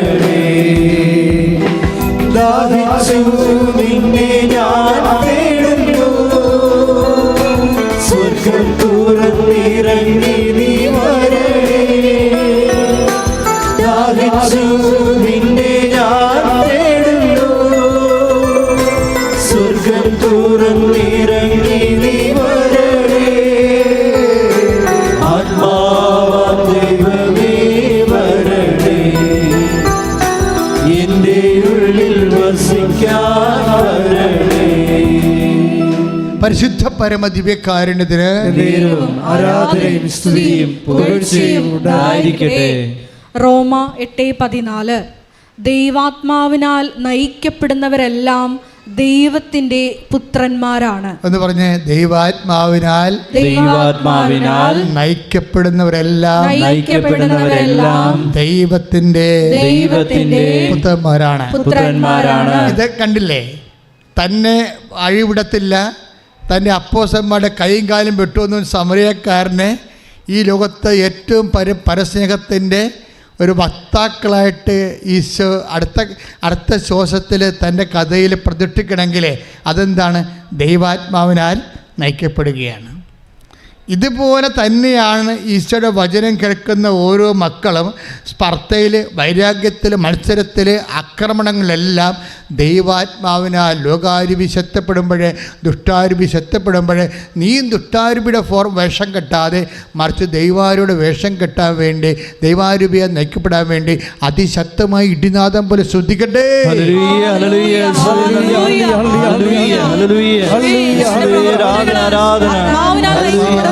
അഭിഷേകം ചെയ്യണമേ. Hallelujah, hallelujah. മഹത്വം, മഹത്വം, ആരാധന. ഹല്ലേലൂയ. എൻ്റെ ഉള്ളിൽ വസിക്കാൻ ആരാധന, ആരാധന. വരണേ, എൻ്റെ ഉള്ളിൽ വസിക്കാൻ വരണേ. പരിശുദ്ധ പരമദിവ്യകാരുണ്യത്തിന് ആരാധനയും സ്തുതിയും പുകഴ്ചയും ഉണ്ടായിരിക്കട്ടെ. എൻ്റെ പ്രിയപ്പെട്ടവരെ, ഇവിടെയാണ് ഉടമ്പടി ശരിക്കും ഒരു സ്പ്രിംഗ് ടൈമിലേക്ക് വരുന്നത്. ഉടമ്പടി പൂത്തുലയണത് ഇവിടെയാണ്. അതായത് when you guided by the spirit of God, ദൈവത്തിൻ്റെ അരുവിയാൽ നിങ്ങൾ നയിക്കപ്പെടുന്നുണ്ടെങ്കിൽ എന്തൊക്കെ സംഭവിക്കും? ഗലാത്യർ 5:22 സംഭവിക്കും. ആത്മാവിൻ്റെ ഫലങ്ങൾ നിങ്ങൾക്കുണ്ടാകും. ഗലാത്യർ 5:22-23. എന്നാൽ ആത്മാവിന്റെ ഫലങ്ങൾ പറഞ്ഞോ എന്നാൽ ആത്മാവിന്റെ ഫലങ്ങൾ സ്നേഹം, ആനന്ദം, സമാധാനം, ക്ഷമ, ദയ, നന്മ, വിശ്വസ്തത, സൗമ്യത, ആത്മസംയമനം ഇവയാണ്. ഇവയ്ക്കെതിരായി ഒരു നിയമവുമില്ല. എൻ്റെ മക്കളെ, നമ്മൾ ഉടമ്പടിയെ കുറിച്ചാണ് ധ്യാനിക്കണത്. എന്താണ് ഉടമ്പടി എന്ന് പറയുന്നത്? എന്താണ്? അവൻ പറയണ പോലെ ചെയ്യുക എന്ന് വെച്ച് കഴിഞ്ഞാൽ ദുഷ്ടാരൂപിയോട് ചെയ്യാൻ പറ്റത്തില്ല, വർക്കൗട്ട് ചെയ്യത്തില്ല. ലോകാരൂപിയോട് ചെയ്യാൻ പറ്റത്തില്ല, വർക്കൗട്ട് ചെയ്യത്തില്ല. എന്തരൂപിയോട് ചെയ്യേണ്ടത്? ദൈവാത്മാവിനെ ചെയ്യുമ്പോൾ തീർച്ചയായിട്ടും 12 ഫലങ്ങൾ ഉണ്ടാകണം. ഉടമ്പടി ചെയ്യുന്ന വ്യക്തികൾക്ക് ആത്മാവിൻ്റെ ഫലങ്ങൾ 12 ഫലങ്ങളാണ്. എന്തായാലും ഏറ്റവും വലുത് എന്താണ്? സ്നേഹം. ചെയ്യുന്ന വ്യക്തികൾ എന്തായാലും സ്നേഹത്തോടെ ചെയ്യണം. മനസ്സിലായില്ലേ? സ്നേഹത്തോടെ അല്ല ചെയ്യണത്. നിങ്ങൾക്ക് വേണമെങ്കിൽ താത്വികമായിട്ട് ചെയ്യാം. ഇവിടെ എന്ത് പറഞ്ഞിരിക്കുന്നു അതനുസരിച്ച് അങ്ങോട്ട് ചെയ്ത് മാറ്റുക. ക്ലിയർ? അതേസമയം നിങ്ങൾക്ക് വേണമെങ്കിൽ ന്യൂമറിക്കലായിട്ട് ചെയ്യാം, സംഖ്യാപരമായിട്ട് 10 ചെയ്യാൻ പറഞ്ഞാൽ 10 അങ്ങോട്ട് ചെയ്യും. നിങ്ങൾക്ക് വേണമെങ്കിൽ ടെക്നിക്കായിട്ട് ചെയ്യാം, സാങ്കേതികമായിട്ട് ചെയ്യാം. ഇങ്ങനെ ഒന്നും ചെയ്താൽ ഉടമ്പടിക്ക് ഫയർ ആകത്തില്ല. ഇപ്പം ചില ഒരു എന്താ പറയണത്, ഈ പഴയ ജാവ ബൈക്ക് വെച്ചുകൊണ്ട് ചവിട്ടി സ്റ്റാർട്ടാക്കുന്നില്ലേ? ചവിട്ടി സ്റ്റാർട്ടാക്കിയാൽ ഇഗ്നിൻ ചെയ്യത്തില്ല, ഫയറാകത്തില്ല. അതുപോലെ ഉടമ്പടി ചവിട്ടി മരിക്കാവുന്നതല്ലാതെ ഉടമ്പടി വർക്ക് ചെയ്യത്തില്ല. ഉടമ്പടി വർക്ക് ചെയ്യണമെന്നുണ്ടെങ്കിൽ ഒരു പരിശുദ്ധാത്മാവിൻ്റെ ഫലങ്ങളായ സ്നേഹം ഉണ്ടാകണം.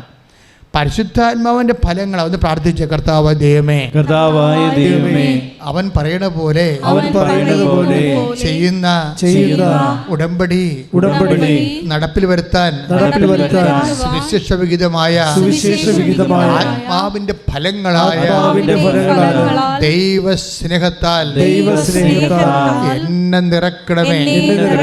ശ്രദ്ധിക്കട്ടെ.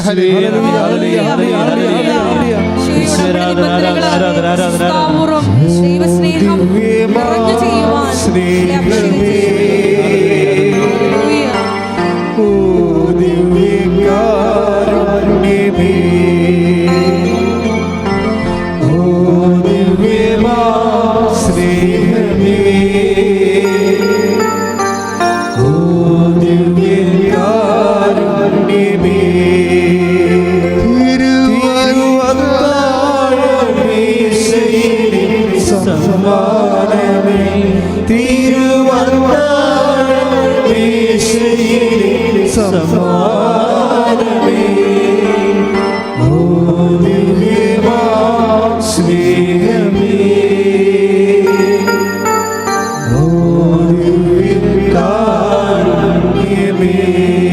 പരിശുദ്ധ പരമദിവ്യകാരുണ്യത്തിന്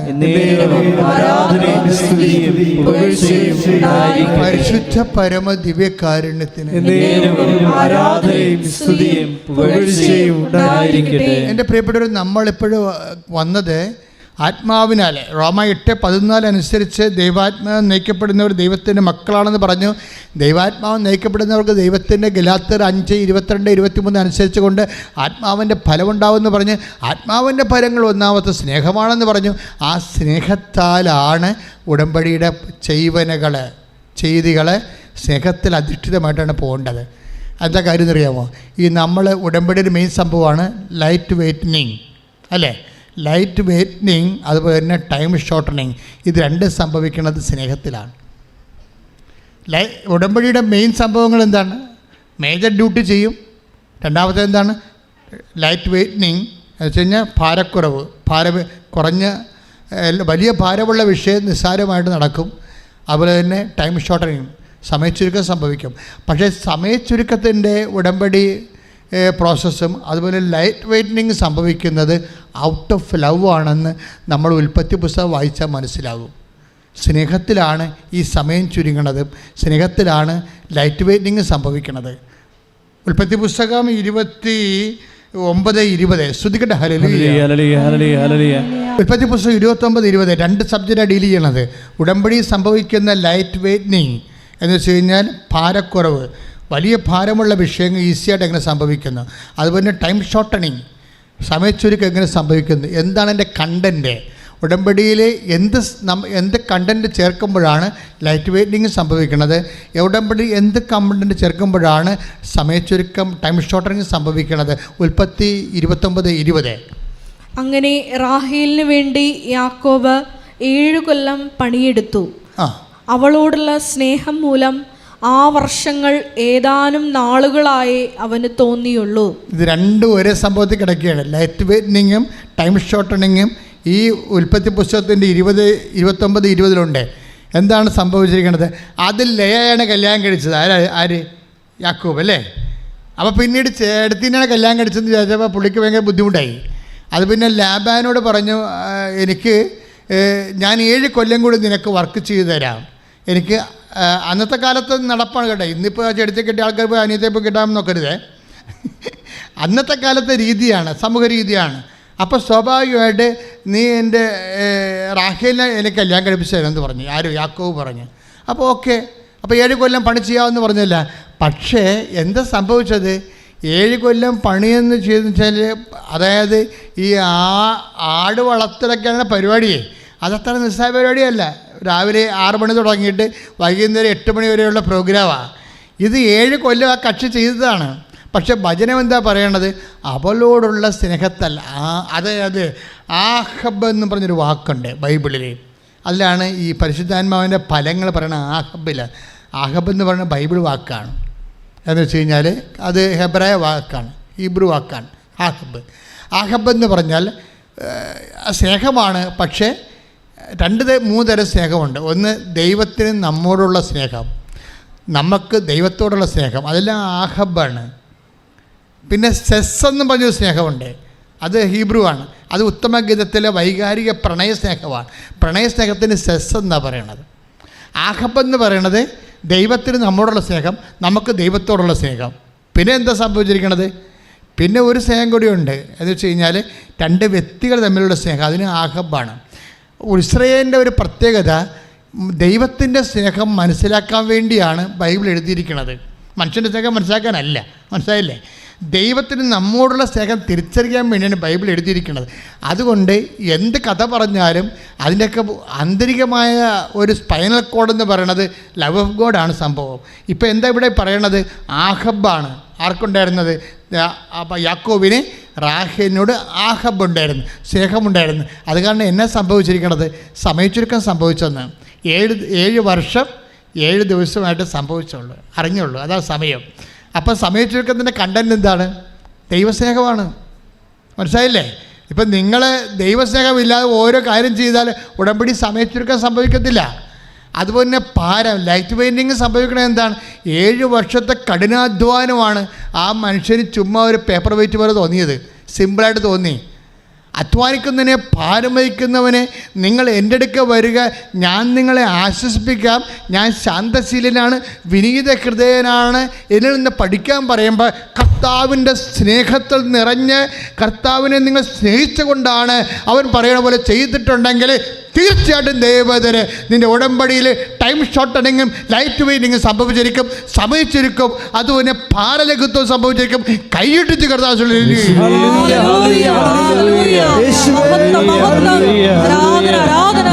വലിയ വചന വെളിപാടുകൾക്ക്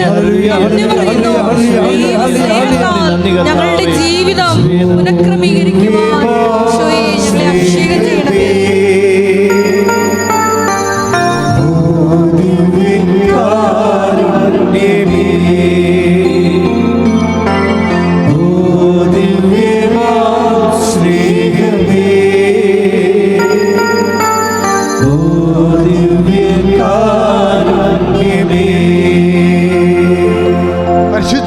ദിവ്യകാരുണ്യത്തിന് നമ്മൾ ഉടമ്പടിയിൽ സമയച്ചുരുക്കം ഉണ്ടാക്കുന്ന, ഭാരലഘുത്വം ഉണ്ടാക്കുന്ന കണ്ടൻ്റായ ആഹബ് എന്ന് വെച്ച് കഴിഞ്ഞാൽ പരസ്പരമുള്ള സ്നേഹം, ദൈവത്തിന് നമ്മോടുള്ള സ്നേഹം, നമുക്ക് ദൈവത്തോടുള്ള സ്നേഹം. ഇത് കൃത്യമായിട്ട് ഉറപ്പ് വരുത്തിയിട്ട് വേണം നിങ്ങളെ രോഗികളെ കാണാൻ പോകാനും രോഗികളെ ഭക്ഷണം കൊടുക്കാനും ആശുപത്രിയിൽ പോകാനും ആതുര സേവനത്തിൽ ആതുരത്തിൽ പോകാനും ഇങ്ങനെ ഓരോ കാര്യം ചെയ്യണമെങ്കിൽ നിങ്ങൾ ചെയ്യണത് എന്തുകൊണ്ടാണ്? നിങ്ങൾ IELTS പാസ്സാണെങ്കിൽ ഇത് ചെയ്യണമെന്ന് പറഞ്ഞാണ് ചില ആൾക്കാർ ചെയ്യണത്. അതാണ് ഈ കുഴപ്പം പറഞ്ഞത്, പാസ്സാകത്തില്ല. നിങ്ങൾ ദൈവസ്നേഹത്തിൽ നിറഞ്ഞുകൊണ്ട് കർത്താവിൻ്റെ മഹത്വത്തിന് വേണ്ടി I do it because I love Jesus. അതാണ് വിഷയം. ദൈവത്തെ സ്നേഹിക്കണമെന്ന് ദൈവത്തിന് തോന്നിയാലേ പിന്നെ ദൈവത്തിന് വല്ലാത്തൊരവസ്ഥയാണ്. അതായത് ദൈവത്തെ നമ്മൾ സ്നേഹിക്കണമെന്ന് പണ്ട് റൂത്തില്ലേ ബൈബിളിൽ, റൂത്ത് എന്താണ് മഹ്ലോൻ മരിച്ചു കഴിഞ്ഞപ്പോൾ റൂത്ത് എന്താണ് നവോമിയോട് പറഞ്ഞത്? റൂത്ത് എന്ന് പറഞ്ഞാൽ എന്താണ്? പഴയ നിയമത്തിലെ ഒരു കഥാപാത്രം, മോവാബുകാരത്തിയാണ്, ഇസ്രായേൽക്കാരത്തിയല്ല, അയഹൂദനാണ്. പക്ഷേ റൂത്ത് എങ്ങനെയാണ് കർത്താവിൻ്റെ കുടുംബത്തിലേക്ക് വന്നത്? ഒറ്റ വർത്തമാനം കൊണ്ട് വന്നതാണ്. റൂത്ത് മോവാബുകാരത്തിയാണ്. മോവാബിൻ്റെ കാര്യം അറിയാമല്ലോ. ലോത്തിൻ്റെ പെമ്മക്കൾ അപ്പനെ പ്രാപിച്ചുണ്ടാക്കിയ ആൾക്കാരാണ് മോവാബുകാർ. നോക്കണം, ഒരു കാലത്ത് ഒരു തലമുറ അവർ പാപമായിരുന്നു, പാപത്തിൽ ജീവിച്ച ആൾക്കാരാണ്. പെമ്മക്കൾ തന്നെ അപ്പനെ വെള്ളം അടുപ്പിച്ചിട്ട് അപ്പനെ പ്രാപിച്ച് ഉണ്ടാക്കിയ മക്കളാണ് മോവാബുകാർ. ഈ മോവാബുകാരുടെ സന്തതിയാണ് റൂത്ത്. ഈ റൂത്ത് പക്ഷേ ഒരു കാലത്ത് അവളുടെ ഭർത്താവ് മഹ്ലോൻ മരിച്ചു കഴിഞ്ഞപ്പോൾ അവൾ നവോമി, മഹ്ലോൻ്റെ അമ്മ നവോമി റൂത്തിനോട് പറഞ്ഞു, മകളെ നിൻ്റെ ഭർത്താവ് മരിച്ചില്ലേ, ഇനി നിൻ്റെ ചാർച്ചക്കാലിലേക്ക് പോയി രണ്ടാമത് വിവാഹം കഴിച്ചു, നീ സമാധാനം ജീവിക്കാൻ പറഞ്ഞു. അപ്പോൾ റൂത്ത് പറഞ്ഞ് ഞാൻ പോകത്തില്ല. അതാണ് പ്രശ്നം, ഞാൻ പോകത്തില്ല. എന്താ കാര്യം?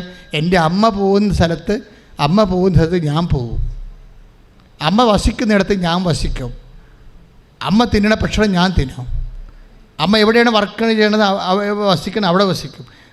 ഒരു വല്ലാത്ത വർത്തമാനം റൂത്ത് പറഞ്ഞ്, ദൈവം ഒരു കാലത്തും മറക്കാത്തൊരു വർത്തമാനം റൂത്ത് പറഞ്ഞ്, ഇനി മുതൽ അമ്മയുടെ ദൈവം എൻ്റെ ദൈവം. അതാണ് ദൈവസ്നേഹം എന്ന് പറയണത്. അവൾ ഇത്രയും പറഞ്ഞത്, അമ്മ പോകുന്നിടത്ത് ഞാൻ വരും, അമ്മ വസിക്കുന്നിടത്ത് ഞാൻ രണ്ടാമത് കല്യാണം കഴിക്കാനോ എൻ്റെ നാട്ടിൽ പോകാനോ എന്നോട് പറയരുത്. എനിക്ക് നിങ്ങളാണ് അമ്മ. അമ്മ എവിടെ പോകുന്നു അവിടെ ഞാൻ വരും, ഞാൻ താമസിക്കും. അമ്മയുടെ ദൈവം എൻ്റെ ദൈവം, അമ്മയുടെ ബന്ധുക്കൾ എൻ്റെ ബന്ധുക്കൾ. അതിൽ ഒരു സാധനം, ഒരു കണ്ടൻ്റ് ഉണ്ട് ദൈവസ്നേഹത്തിൻ്റെ. We are speaking about the fruits of the love of God. ഒരു ദൈവസ്നേഹത്തിൻ്റെ ഫലങ്ങൾ, ആത്മാവിൻ്റെ ഫലങ്ങളെക്കുറിച്ചാണ് വി ആർ ടോക്കിംഗ്. അപ്പോൾ നമ്മൾ സംസാരിക്കുമ്പോൾ റൂത്തിൻ്റെ വർത്തമാനം കേട്ട ഒരു ചെവിയുണ്ട്, ഒരു ആനച്ചെവിയും വെച്ചുകൊണ്ട് ഒരു ദൈവം ഈ വാക്ക് കേൾക്കാനിരിപ്പുണ്ട്, നമ്മുടെ വിശ്വാസത്തിൻ്റെ പകർച്ച കേൾക്കാനിരിക്കുന്നുണ്ട്. അവനത് കേട്ടു. എന്താണ് റൂത്ത് പറഞ്ഞത്? അമ്മയുടെ ദൈവം എൻ്റെ ദൈവം. ആ ദൈവം പിന്നെ എന്താ ചെയ്തതെന്നറിയാവോ? റൂത്ത് നവോമിയുടെ കൂടെ വന്ന് ബെത്ലഹേമിൽ താമസിക്കും. അപ്പം നവോമി പറയും, മകളെ നമുക്ക് പട്ടിണിയല്ലേ, ക്ഷാമമല്ലേ നാട്ടിലെ, നീ കൊയ്ത്തുകാരുടെ കൂടെ പോ, നിനക്ക് കൊയ്ത്തൊന്നും അറിയാൻ പാടില്ല, കൊയ്ത്ത് നിന്നെ നിർത്തത്തുമില്ല, പക്ഷെ കാലാപെറുക്കാൻ ചിലപ്പോൾ നിന്നെ അനുവദിക്കും. കാലാപെറുക്കാൻ വെച്ചാൽ കൊയ്ത്തുകാർ കൊയ്ത് പോകുമ്പോൾ അതിന് പുറകെ കൊയ്മ വീണു പോണ കതിരുകളും പതിരുകളും ഒക്കെ പെറുക്കാൻ ചിലപ്പോൾ. അപ്പോൾ എന്തുമാത്രം പട്ടിണിയാണ് നാട്ടിൽ. ഈ പട്ടിണിക്കാലത്താണ് അവൾ അമ്മയുടെ ദൈവം എൻ്റെ ദൈവം, പട്ടിണിയെങ്കിൽ പട്ടിണി, അമ്മയുടെ ദൈവം എൻ്റെ ദൈവം. നോക്കിയേ, ഒന്നും നേടാൻ വേണ്ടിയല്ല, ദൈവത്തെ സ്നേഹിക്കാൻ വേണ്ടി അമ്മയെ സ്നേഹിച്ച ഒരു വ്യക്തിയുടെ കഥയാണ് ബൈബിൾ. ശ്രദ്ധിക്കട്ടെ.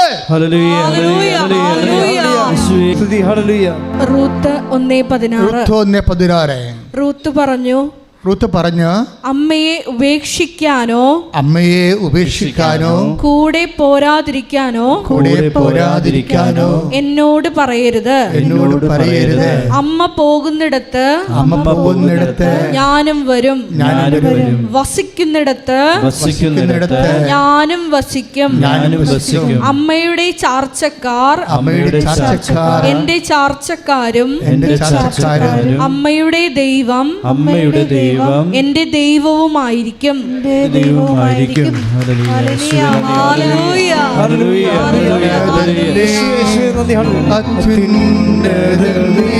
നിന്നെ പോലൊരു ദൈവമില്ല, ഉന്നതൻ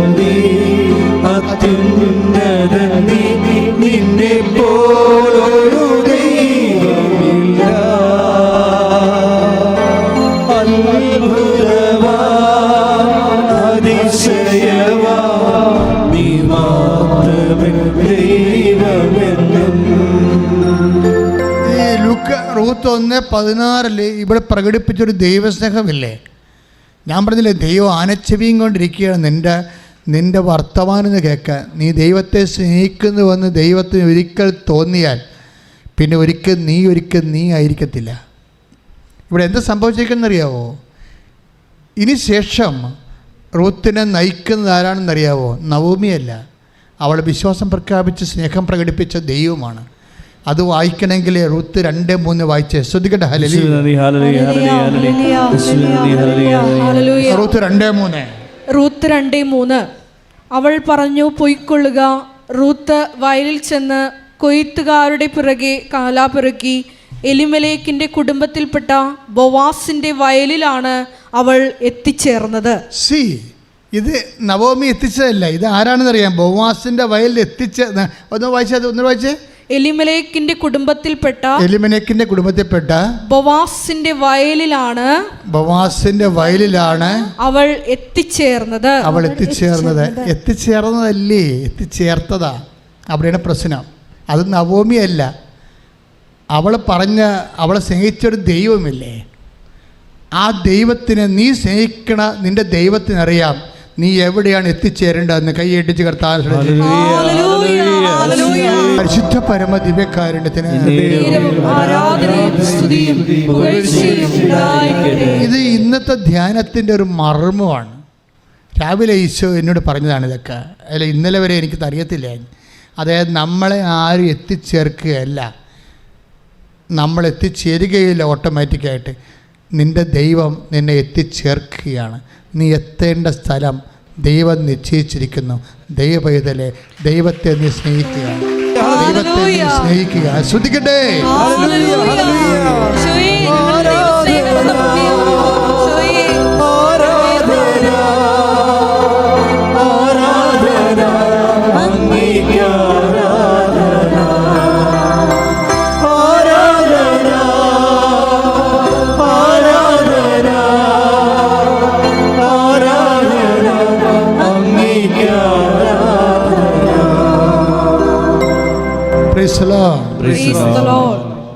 ഇനി കർത്താവിൻ്റെ ഒരു കൈ കൂടി ഇതിൻ്റെ അകത്ത് വരും എന്ന് വെച്ച് കഴിഞ്ഞാൽ, ഈ ബോവാസ് ആരാണെന്ന് നമുക്കറിയാം. എലിമലേക്കിൻ്റെ കുടുംബത്തിൽപ്പെട്ട ആളാണ്.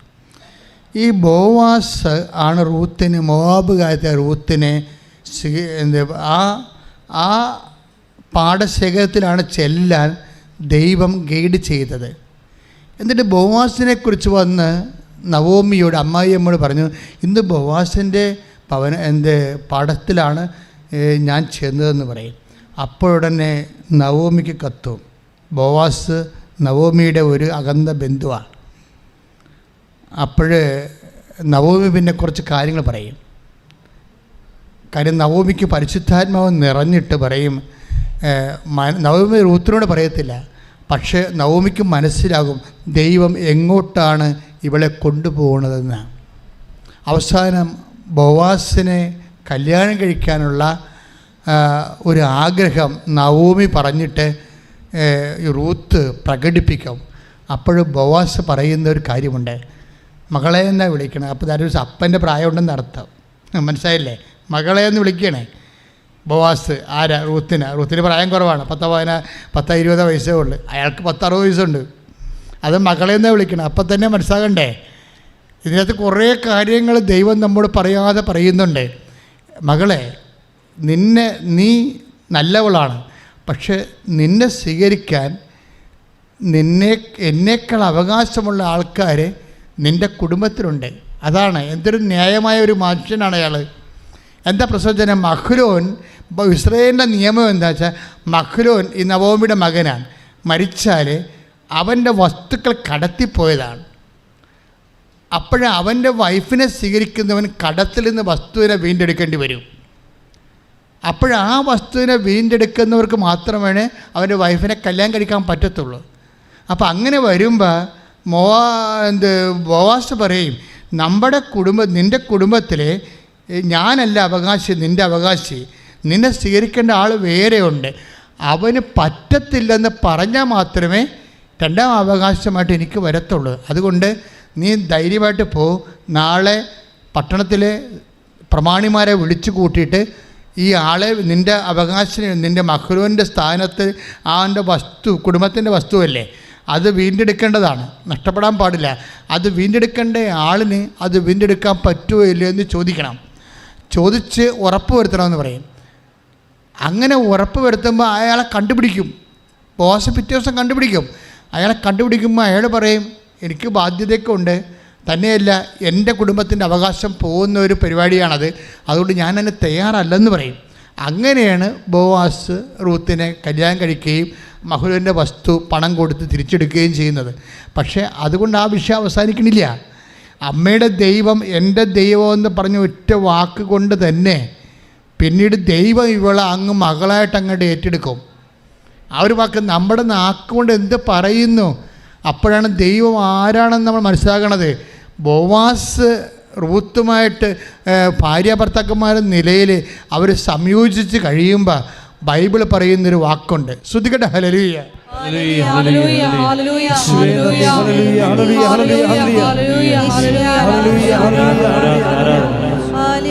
റൂത്ത് 4:13 ശ്രദ്ധിക്കട്ടെ. ഹല്ലേലൂയ.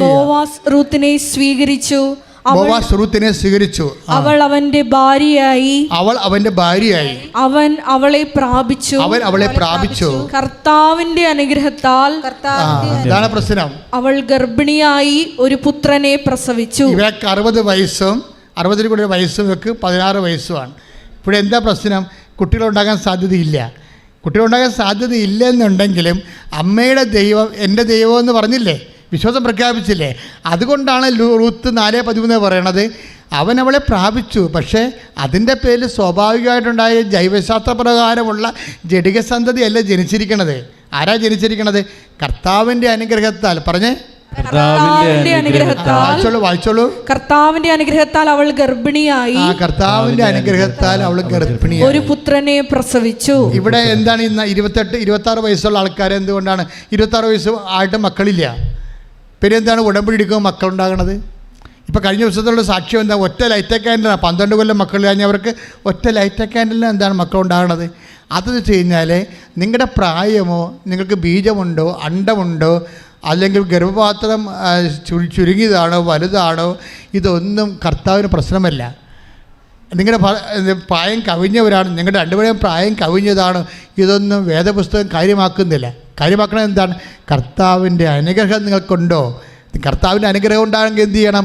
ദൈവത്തെ സ്നേഹിക്കണം. അമ്മയുടെ ദൈവം എൻ്റെ ദൈവം എന്ന് പറഞ്ഞ ഒരു മനസ്സില്ലേ, അതാണ് നിങ്ങളുടെ ദൈവത്തിൻ്റെ അനുഗ്രഹത്തിൻ്റെ അടിസ്ഥാനം. ശ്രദ്ധിക്കട്ടെ. ഹല്ലേലൂയ.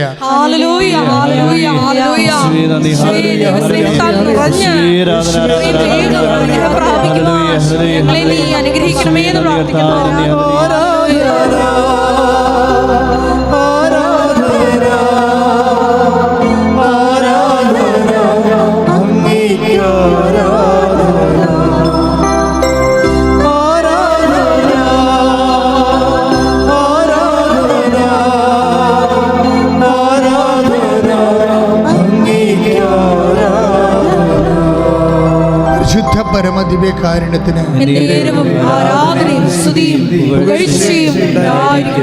ഇതെന്താ പ്രോബ്ലം എന്ന് വെച്ച് കഴിഞ്ഞാൽ, ഇപ്പം നിങ്ങൾക്ക് അഹബ് എന്ന് പറയുന്ന ദൈവസ്നേഹത്തിലാണ് ഉടമ്പടിയുടെ 3 കാര്യങ്ങൾ നടക്കുന്നത്. അഹബിന് ബോവാസിന് വയസ്സെത്രയാണ്? 60 മേൽ വയസ്സാണ്. റൂത്തിന് 20 വയസ്സാണ്. ഇവർക്ക് കുഞ്ഞുങ്ങളുണ്ടാകാനുള്ള സാധ്യത വളരെ കുറവാണ്. പക്ഷേ എങ്ങനെ കുഞ്ഞുങ്ങൾ ഉണ്ടാകണത്? റൂത്ത് 4:13 അനുസരിച്ചുകൊണ്ടാണ്. എന്തുകൊണ്ടാണ്? കർത്താവിൻ്റെ അനുഗ്രഹത്താൽ. അതിന് റൂത്ത് എന്തുകൊണ്ടാണ്? റൂത്തിന് ആ അനുഗ്രഹം കിട്ടാൻ കാര്യം എന്താണ്? ദൈവത്തോടുള്ള അവളുടെ സ്നേഹമാണ്. അപ്പോഴെന്താണ്? ബോവാസിന് 60 വയസ്സുണ്ട്, മെരിറ്റില്ല. അതാണ് സംഭവം. ഉടമ്പടിയുടെ മെയിൻ സബ്ജക്റ്റാണത്. ബോവാസിന് ഒരു കുട്ടി ഉണ്ടാകാനുള്ള മെരിറ്റില്ല, പ്രായം കവിഞ്ഞ ആളാണ്. പക്ഷേ നോട്ട് ബൈ മെരിറ്റാണ് ഇത് വർക്ക് ചെയ്യേണ്ടത്, ബട്ട് ബൈ ഗ്രേസ്. അതാണ് കർത്താവിൻ്റെ അനുഗ്രഹത്താൽ. അതാണ് 2-3 കൈയടിച്ച് കർത്താവിനെ ശ്രദ്ധിക്കേണ്ട. ഉടമ്പടി ഒന്നാമതായിട്ട് വർക്ക് ചെയ്യണത് ഗലാത്യർ 5:22 അനുസരിച്ചുള്ള ആഹബ് അനുസരിച്ചാണ്. സ്നേഹം, ദൈവസ്നേഹം അനുസരിച്ചാണ് വർക്ക് ചെയ്യണത്. ദൈവസ്നേഹമാണ്. നിങ്ങൾ എന്ത് ഉടമ്പടി പ്രകാരം ചെയ്താലും മിനിമം ദൈവസ്നേഹം ഉണ്ടാകണം. ദൈവസ്നേഹത്തിൻ്റെ നിലവാരം കൂടുന്നതനുസരിച്ച് കൊണ്ട് നോട്ട് ബൈ മെറ്റീരിയൽ വർക്ക് ചെയ്യും. ഇപ്പോൾ മക്കളില്ലാത്ത ഒരു 10 പേര് കുടുംബങ്ങൾ ഒരു ദിവസം ഇവിടെ വരും. പക്ഷേ ഈ മക്കളില്ലാത്തവർ വരുമ്പോൾ നിങ്ങൾ ഓർക്കരുത് അച്ഛൻ്റെ ബ്ലെസ്സിങ് കൊണ്ടാണ് ഇത് വർക്ക് ചെയ്യണമെന്ന്. ആ ചിലപ്പോൾ കുറച്ച് 10-20% ബാക്കി 80 ദൈവസ്നേഹത്തിൽ അവർക്ക് ചെയ്യണത്.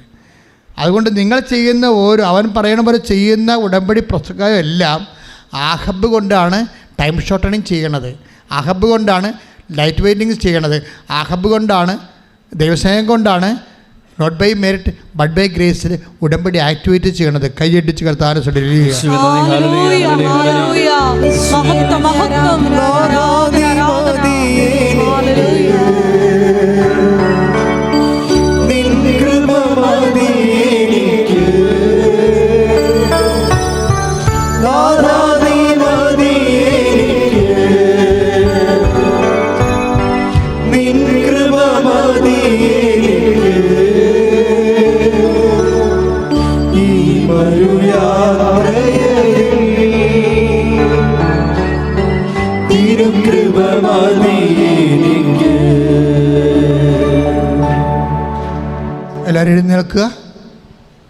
എല്ലാവരും എഴുന്നേൽക്കുക.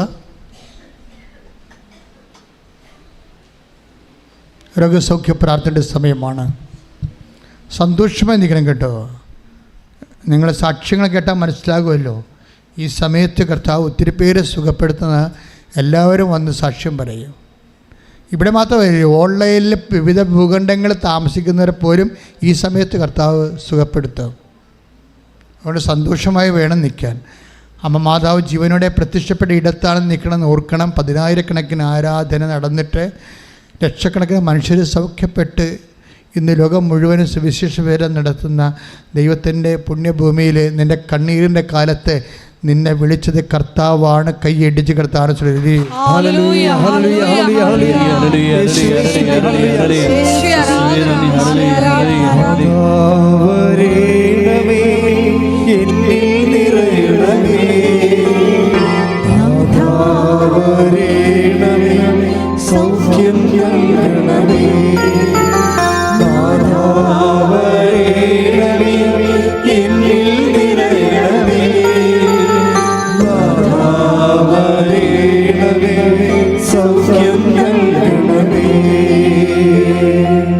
എൻ്റെ പ്രിയപ്പെട്ടവരെ, ഉദരവേദന ഉള്ളവരെ സന്തോഷത്തോടെ ഉദരത്തിൽ കൈവെക്കുക.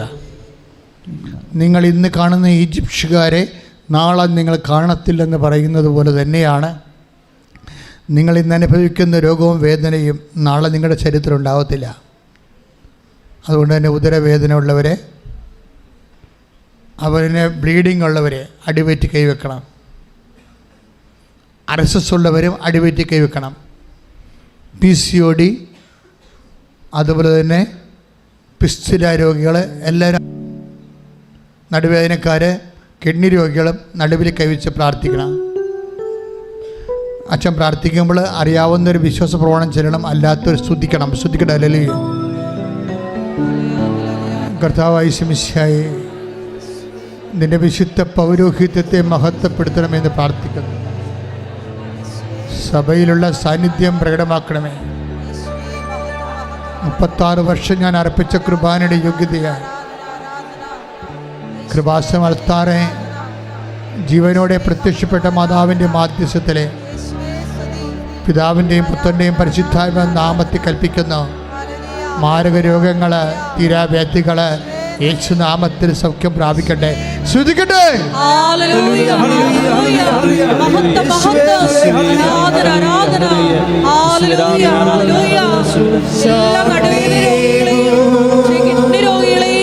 സമർപ്പിച്ചു പ്രാർത്ഥിക്കുന്നു. സാക്ഷികളായി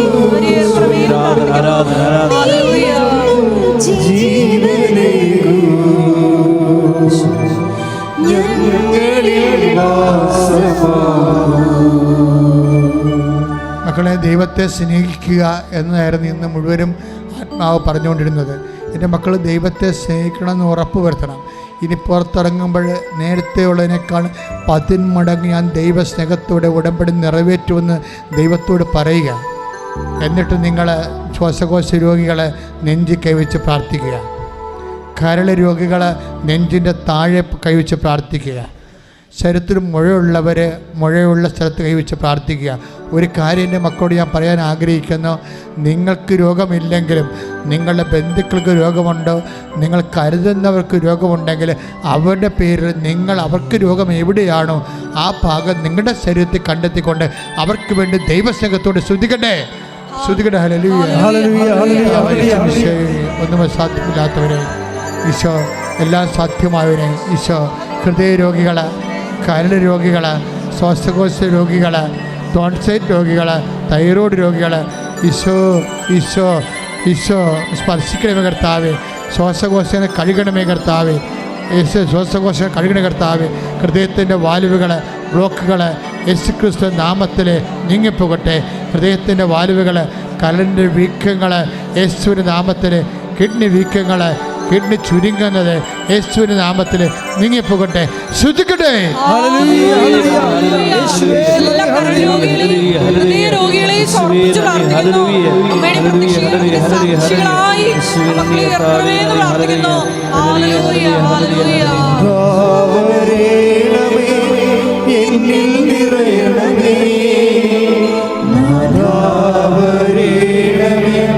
സൗഖ്യം നൽകണമേ,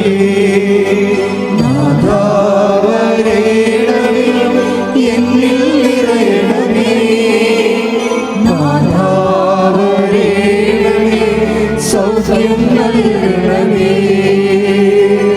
മക്കളെ, ശിരസിൻ്റെ രോഗികൾ ശ്രദ്ധിക്കുക. നിങ്ങൾ തന്നെയല്ല കേട്ടോ, നിങ്ങളുടെ ബന്ധുക്കൾക്ക് വേണ്ടിയും പ്രാർത്ഥിക്കണം. എന്നിട്ട് സാക്ഷ്യം പറഞ്ഞ് ദൈവത്തെ മഹത്വപ്പെടുത്തിക്കളാന്ന് മുൻകൂർ പറഞ്ഞുള്ളൂ. കണ്ണ് കാണാൻ കാഴ്ചക്കുറവുള്ളവരെ, ചെവിയിൽ നിന്ന് പഴുപ്പ് വരുന്നവരെ, ചെവി കേൾക്കാൻ പാടില്ലാത്തവരെ, അതുപോലെ തന്നെ മുടി കൊഴിച്ചിലുള്ളവർ, വല്ലാത്ത രീതിയിൽ മുടി കൊഴിഞ്ഞു പോയിരുന്നവർ, കീമോ എടുത്തതിൻ്റെ പേരിൽ മുടി കൊഴിഞ്ഞു പോകുന്നവർ, ടോൺസൈറ്റ് രോഗികൾ, തൈറോയ്ഡ് രോഗികൾ, മൂക്കിൻ്റെ പാലത്തിന് വളവുള്ളവർ, സൈനസൈറ്റിസിൻ്റെ അസുഖമുള്ളവർ, മൂക്കിൽ ദശ വളരുന്നവർ, എല്ലാവരും, തൊണ്ടയ്ക്ക് ക്യാൻസർ ഉള്ളവർ, മുഴയുള്ളവർ, പല്ലിന് വേദനയുള്ളവർ, ഇളകി നിൽക്കുന്നവർ, മോണക്ക് പഴുപ്പുള്ളവർ, എല്ലാവരും ശിരസ് കൈവച്ചുകൊണ്ട് ശക്തമായ സൗഖ്യത്തിനായി ശ്രദ്ധിക്കട്ടെ. എൻ്റെ കർത്താവേ, നിൻ്റെ വിശുദ്ധമായ പൗരോഹിത്യത്തെ മഹത്വപ്പെടുത്തുന്ന പ്രാർത്ഥിക്കുന്ന കർത്താവേ, സഭയിലുള്ള സാന്നിധ്യം പ്രകടമാക്കണം പ്രാർത്ഥിക്കുന്നു. 36 വർഷം ഞാൻ അർപ്പിച്ച കൃപാനയുടെ യോഗ്യതയാൽ കൃപാസ്ഥാനത്താറെ ജീവനോടെ പ്രത്യക്ഷപ്പെട്ട മാതാവിൻ്റെ മാധ്യസ്ഥത്തിൽ, പിതാവിൻ്റെയും പുത്രൻ്റെ പരിശുദ്ധാത്മാവിൻ്റെ നാമത്തിൽ ശിരോരോഗങ്ങൾ, മാർഗരോഗങ്ങൾ, തിരാവേദികൾ യേശുവിൻ്റെ നാമത്തിൽ മാറിപ്പോകട്ടെ. ശ്രുതിക്കട്ടെ.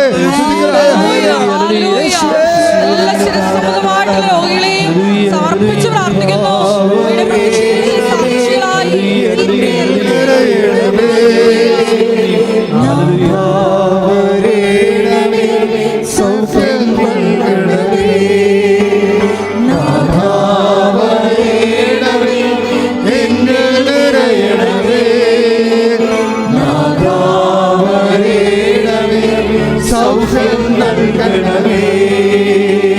എൻ്റെ മക്കളെ, ഉള്ളംകാല് മുതൽ ഉച്ചവരെ, കാലിലുള്ള കുഴിനഖം ഉൾപ്പെടെ ഉള്ളംകാല് മുതൽ ഉച്ചവരെയുള്ള മാരക രോഗങ്ങളെയും തീരാവ്യാധികളെയും കർത്താവ് സുഖപ്പെടുത്തുന്ന സമയമാണ്. ശരീരത്തിൽ അകത്തുള്ള ആന്തരിക അവയവങ്ങൾക്കുണ്ടാകുന്ന പോരായ്മകൾ, ഗ്രന്ഥികളുടെ വീക്കം, ഗ്രന്ഥികളെ സ്രാവ് ഉൽപ്പാദിപ്പിക്കാത്ത അവസ്ഥകൾ, അതുപോലെ ഇമ്പോർട്ടൻ്റ് ആയിട്ടുള്ള അവസ്ഥകൾ, മക്കളുണ്ടാകാൻ സാധ്യതയില്ലാത്ത ശാരീരിക ജനിതകമായ തകരാറുകൾ എല്ലാം ഉള്ളവർക്ക് വേണ്ടി പ്രാർത്ഥിക്കാൻ പോവുകയാണ്. അതുപോലെ വാദരോഗികൾ, അതുപോലെ തന്നെ നടക്കാൻ പാടില്ലാത്തവർ, അസ്ഥി വേദനയുള്ളവർ, അസ്ഥി ദ്രവിക്കുന്നവർ, അസ്ഥി ഉരുക്കമുള്ളവർ, വെള്ളപ്പൊക്കമുള്ളവർ, വൈറ്റ് ഡിസ്ചാർജ് ഉള്ളവർ, പീരീഡ്സ് വന്നാൽ ഒരിക്കലും മാറാതെ ദിവസങ്ങളോളം ബ്ലഡായിട്ട് ബ്ലഡ് പോകുന്നവർ, അതുപോലെ തന്നെ സ്രാവരോഗങ്ങൾ, മൂത്രമറിയാതെ പോകുന്നവർ, മലമറിയാതെ പോകുന്നവർ, കിടപ്പ് രോഗികൾ, അതുപോലെ തന്നെ ചെവിയിൽ നിന്ന് പഴുപ്പ് പോകുന്നവർ, അതുപോലെ തന്നെ എപ്പോഴും ജലദോഷം വിട്ടുമാറാത്തവർ, അലർജി രോഗികൾ, അവിടെയെല്ലാം കൈകളെ സുസ്ഥിക പോലെ വെച്ചുകൊണ്ട് മുഴുവൻ ശരീരത്തെ കർത്താവിനെ ഏൽപ്പിച്ചുകൊണ്ട് മാതാവിൻ്റെ മധ്യസ്ഥത്തിൽ സ്തുതിക്കട്ടെ.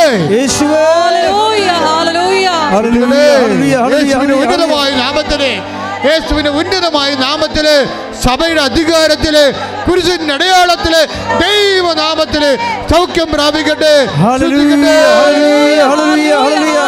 യേശുവേ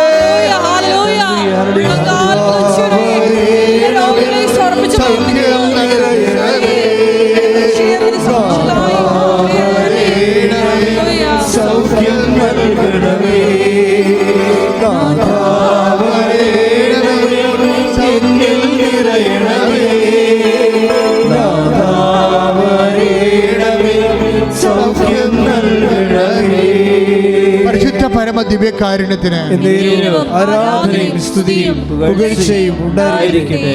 എൻ്റെ പ്രിയപ്പെട്ടവരെ, ഇനി പ്രാർത്ഥിക്കാൻ പോകുന്ന ജീവിത ആവശ്യങ്ങൾക്ക് വേണ്ടിയാണ് പ്രാർത്ഥിക്കുന്നത്. ജോലിയില്ലാത്തവരെ, ജപ്തി നടപടി നേരിടുന്നവരെ, പരീക്ഷ എഴുതാൻ പോകുന്ന മക്കള്, പ്രത്യേകിച്ച് SLC പരീക്ഷയ്ക്ക് വേണ്ടി ഒരുങ്ങിക്കൊണ്ടിരിക്കുന്ന മക്കള്, പ്രൊഫഷണൽ പരീക്ഷയ്ക്ക് വേണ്ടി ഒരുങ്ങിക്കൊണ്ടിരിക്കുന്ന മക്കള്, മത്സര പരീക്ഷയ്ക്ക് വേണ്ടി ഒരുങ്ങിക്കൊണ്ടിരിക്കുന്ന മക്കളെ, അവർക്കെല്ലാം വേണ്ടി പ്രാർത്ഥിക്കുന്ന സമയമാണ്. വിവാഹം ഒത്തുവരാത്തവരെ, വീടില്ലാത്തവരെ, വിദേശ ജോലിക്ക് വേണ്ടി ഓഫർ ലെറ്റർ വരികയും കറസ്പോണ്ടിങ്ങിൽ ഇരിക്കുന്നവരും പണം കൊടുത്തിട്ട് വിസ ലഭിക്കാതിരിക്കുന്നവർക്ക് വേണ്ടി പ്രാർത്ഥിക്കുന്ന സമയമാണ്. അതുപോലെ തന്നെ വീടില്ലാത്തവർ, വിദേശ ജോലികൾ ചെയ്യുന്നുണ്ടെങ്കിലും അവർക്കവിടെ ശമ്പളം കിട്ടുന്നത് അവിടെ തന്നെ ചിലവാക്കാനും വീട്ടിൽ വാടക കൊടുക്കാനും ഭക്ഷണത്തിനുമേ ഉള്ളൂ കാശ്. വീട്ടിലെ കടങ്ങൾ മാറാൻ പറ്റുന്നില്ല, ജോലി ഒഴിയണോ, പുതിയ ജോലി കിട്ടുമോ എന്നറിയാൻ പാടില്ലാതെ വിഷമിക്കുന്നവരുണ്ട്. എൻ്റെ മക്കൾക്ക് വേണ്ടി പ്രാർത്ഥിക്കുന്ന കർത്താവേ, എല്ലാവർക്കും വേണ്ടി പ്രാർത്ഥിക്കുന്ന കർത്താവ്, വീടില്ലാത്തവര്, ജോലിയില്ലാത്തവര്, കേസ് അകപ്പെട്ടിരിക്കുന്നവര്, പല തരത്തിലുള്ള വേദനകളിൽ അകപ്പെട്ടിരിക്കുന്നവര്, കണ്ണീരോടെ പ്രാർത്ഥിക്കുന്ന കർത്താവേ, ഈശോ ജീവിതമാർഗം മുട്ടിപ്പോയവരെ, വാടക താമസിക്കുന്നവര്, വാടക ഒഴിഞ്ഞു പോകാത്തവര്, ഒഴിഞ്ഞു പോകാൻ പോകുന്നവർക്ക് ജീവിക്കാൻ മാർഗമില്ലാത്തവര്, അങ്ങനെ എല്ലാ വിധത്തിലും വേദന,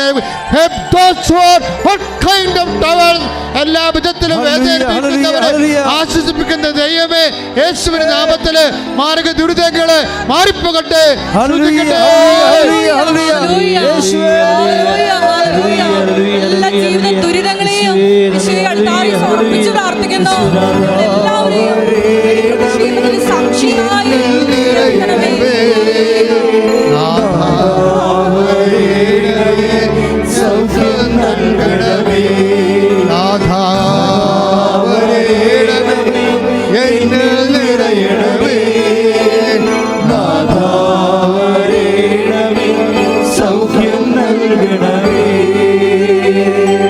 മക്കളെ, മനോരോഗികള്, നാട് വിട്ടുപോയവര്, വീട് വിട്ടുപോയവര്, വീട്ടിൽ മിണ്ടാപ്രാണികളെ പോലെ നിശബ്ദരായി ഇരിക്കുന്നവര്, ഡിപ്രഷൻ രോഗം വന്നുപോയവര്, സംസാരിക്കാത്തവര്, പഠിക്കാൻ പറ്റാത്ത വിദ്യാർത്ഥികള്, ജോലി ചെയ്യാൻ പറ്റാത്ത ഉദ്യോഗസ്ഥന്മാർ, ജോലിക്ക് പോകാതെ വീട്ടിൽ ലീവ് എടുത്ത് വീട്ടിൽ ഇരിക്കുന്നവരെ, അങ്ങനെ കുറേ മനോപ്രയാസം അനുഭവിക്കുന്നവരൊക്കെ വേണ്ടി പ്രാർത്ഥിക്കുന്ന സമയമാണ്. ദൈവം അവരെ ഏറ്റെടുക്കുന്നതിന് വേണ്ടി ഈ നിമിഷം പരിശുദ്ധ അമ്മ ജീവനോടെ പ്രത്യക്ഷപ്പെട്ട ഈ സ്ഥലത്ത് നിന്ന് അമ്മയുടെ മാധ്യസ്ഥത്താൽ നിങ്ങളുടെ വേദനകൾ ദൈവം ഏറ്റെടുക്കുന്ന, ഇവിടെ പ്രാർത്ഥിക്കുന്നവരും ഓൺലൈനിൽ എപ്പോഴെല്ലാം നിങ്ങൾ പ്രാർത്ഥിക്കുന്നുവോ അപ്പോഴെല്ലാം ദൈവത്തിൻ്റെ കരുണ നിങ്ങളെ സ്പർശിക്കുമെന്നുള്ള ഉറപ്പ് പറഞ്ഞുകൊണ്ട് ദൈവത്തിൻ്റെ നാമത്തിൽ പ്രാർത്ഥിക്കുന്ന മാർഗരോഗികൾ, ഓട്ടിസം രോഗികൾ, എപ്പിലെപ്സി രോഗികൾ, അലർജി രോഗികൾ, എല്ലാ തരത്തിലുള്ള മനോവേദന അനുഭവിക്കുന്നവരെ, ജീവിത വ്യാപാരം അനുഭവിക്കുന്നവരെ, ജീവിത മാർഗമില്ലാത്തവരെ, സാമ്പത്തിക കടങ്ങൾ വന്നുപോയവരെ, ജപ്തി നടപടിക്കാരെ, യേശു ക്രിസ്തുവിന്റെ നാമത്തിൽ അവരുടെ ജീവിത ദുരിതങ്ങൾ വിട്ടു മാറട്ടെ. ശ്രുതികട്ടെ.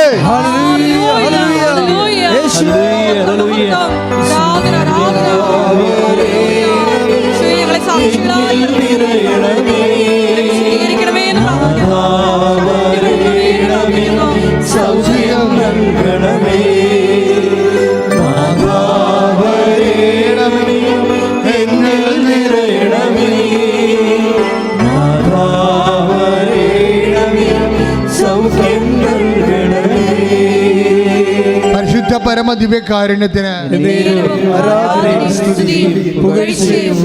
പരിശുദ്ധ പരമ ദിവ്യകാരുണ്യത്തിന്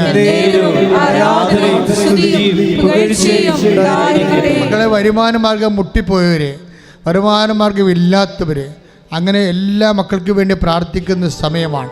സാമ്പത്തികമായ വലിയ ബാധ്യതകൾ നമുക്ക് കിട്ടാനുള്ളതിനേക്കാൾ കൊടുക്കാനുള്ള അവസ്ഥയിൽ പൊറുതിമുട്ടി ജീവിക്കുന്നവർ, അതുപോലെ തന്നെ ഉറക്കമില്ലാത്തവർ, പ്രഷർ രോഗികൾ, വിവാഹ തടസ്സമുള്ളവർ, അതുപോലെ തന്നെ ജോലി തടസ്സമുള്ളവർ, അതുപോലെ തന്നെ വ്യത്യസ്തങ്ങളായ രീതികളിൽ വൈരാഗ്യത്തിലും വിദ്വേഷത്തിലും വെറുപ്പിലും ഇരിക്കുന്നവർ, എല്ലാവരുടെ മേലും ദൈവത്തിൻ്റെ കൃപ ചൊരിയാൻ വേണ്ടി ശ്രുതിക്കട്ടെ. ഹല്ലേലൂയ, ഹല്ലേലൂയ, ഹല്ലേലൂയ. യേശുവേ നന്ദി, ഹല്ലേലൂയ. ലോകാരൂപിയാൽ നയിക്കപ്പെടുന്ന എല്ലാ തിന്മകളെയും നീ മാറ്റണമേ എന്ന് പ്രാർത്ഥിക്കുന്നു. അങ്ങയുടെ ആത്മാവിനാൽ ഞങ്ങളെ അഭിഷേകം ചെയ്യണമേ എന്ന് പ്രാർത്ഥിക്കുന്നു. Hallelujah, hallelujah. മഹത്വം, മഹത്വം, ആരാധന, ആരാധന. ഹല്ലേലൂയ. മൗനമായി പ്രാർത്ഥിക്കുക. എന്തെങ്കിലും വിഷയം അച്ഛൻ വിട്ടു പോയിട്ടുണ്ടെങ്കിൽ ഇപ്പോൾ മൗനമായി പ്രാർത്ഥിച്ച് ദൈവത്തിരുസേന സമർപ്പിക്കേണ്ട സമയമാണ്. പ്രണയബന്ധങ്ങൾ അകപ്പെട്ടു പോയവർക്ക് വേണ്ടി പ്രാർത്ഥിക്കുക.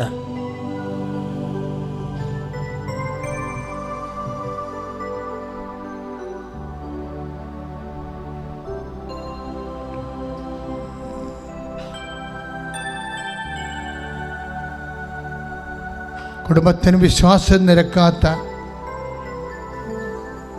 ദൈവത്തിന് നിരക്കാത്ത പ്രണയബന്ധങ്ങൾ അകപ്പെട്ടു പോയവർക്ക് വേണ്ടി പ്രാർത്ഥിക്കുക.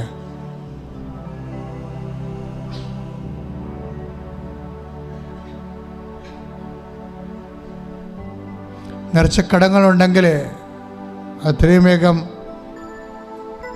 പൂർത്തിയാക്കാൻ വേണ്ടി തീരുമാനമെടുത്ത് പ്രാർത്ഥിക്കുക. ക്യാൻസർ രോഗികൾക്ക് വേണ്ടി പ്രാർത്ഥിക്കണം. പ്രത്യേകിച്ച് ബ്രസ്റ്റ് ക്യാൻസറിന് സുഖപ്പെടുത്തുന്ന സന്ദേശമുണ്ട്. രോഗം അതുപോലെ തന്നെ രക്തസ്രാവ രോഗികളെ സുഖപ്പെടുത്തുന്ന സന്ദേശമുണ്ട്. ശ്വാസകോശ രോഗികളെ കർത്താവ് കൈവച്ച് സ്പർശിച്ച് പ്രാർത്ഥിക്കുന്ന സന്ദേശമുണ്ട്.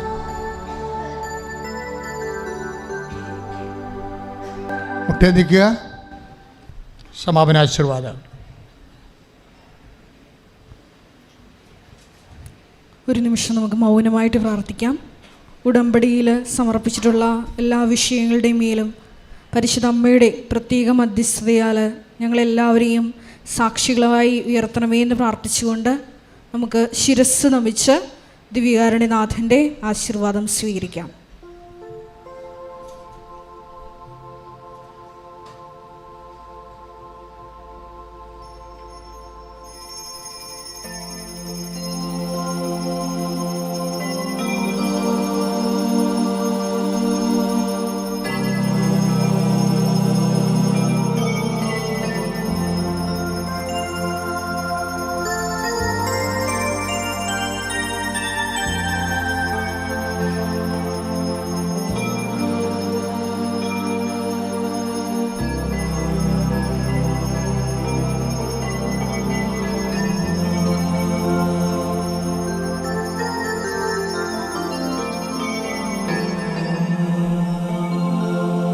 പരിശുദ്ധ പരമമാ ദിവ്യകാരുണ്യമേ, എന്നുമെന്നും അങ്ങേക്ക് ആരാധന. പരിശുദ്ധ പരമമാ ദിവ്യകാരുണ്യമേ, എന്നുമെന്നും അങ്ങേക്ക് ആരാധന. പരിശുദ്ധ പരമമാ ദിവ്യകാരുണ്യമേ,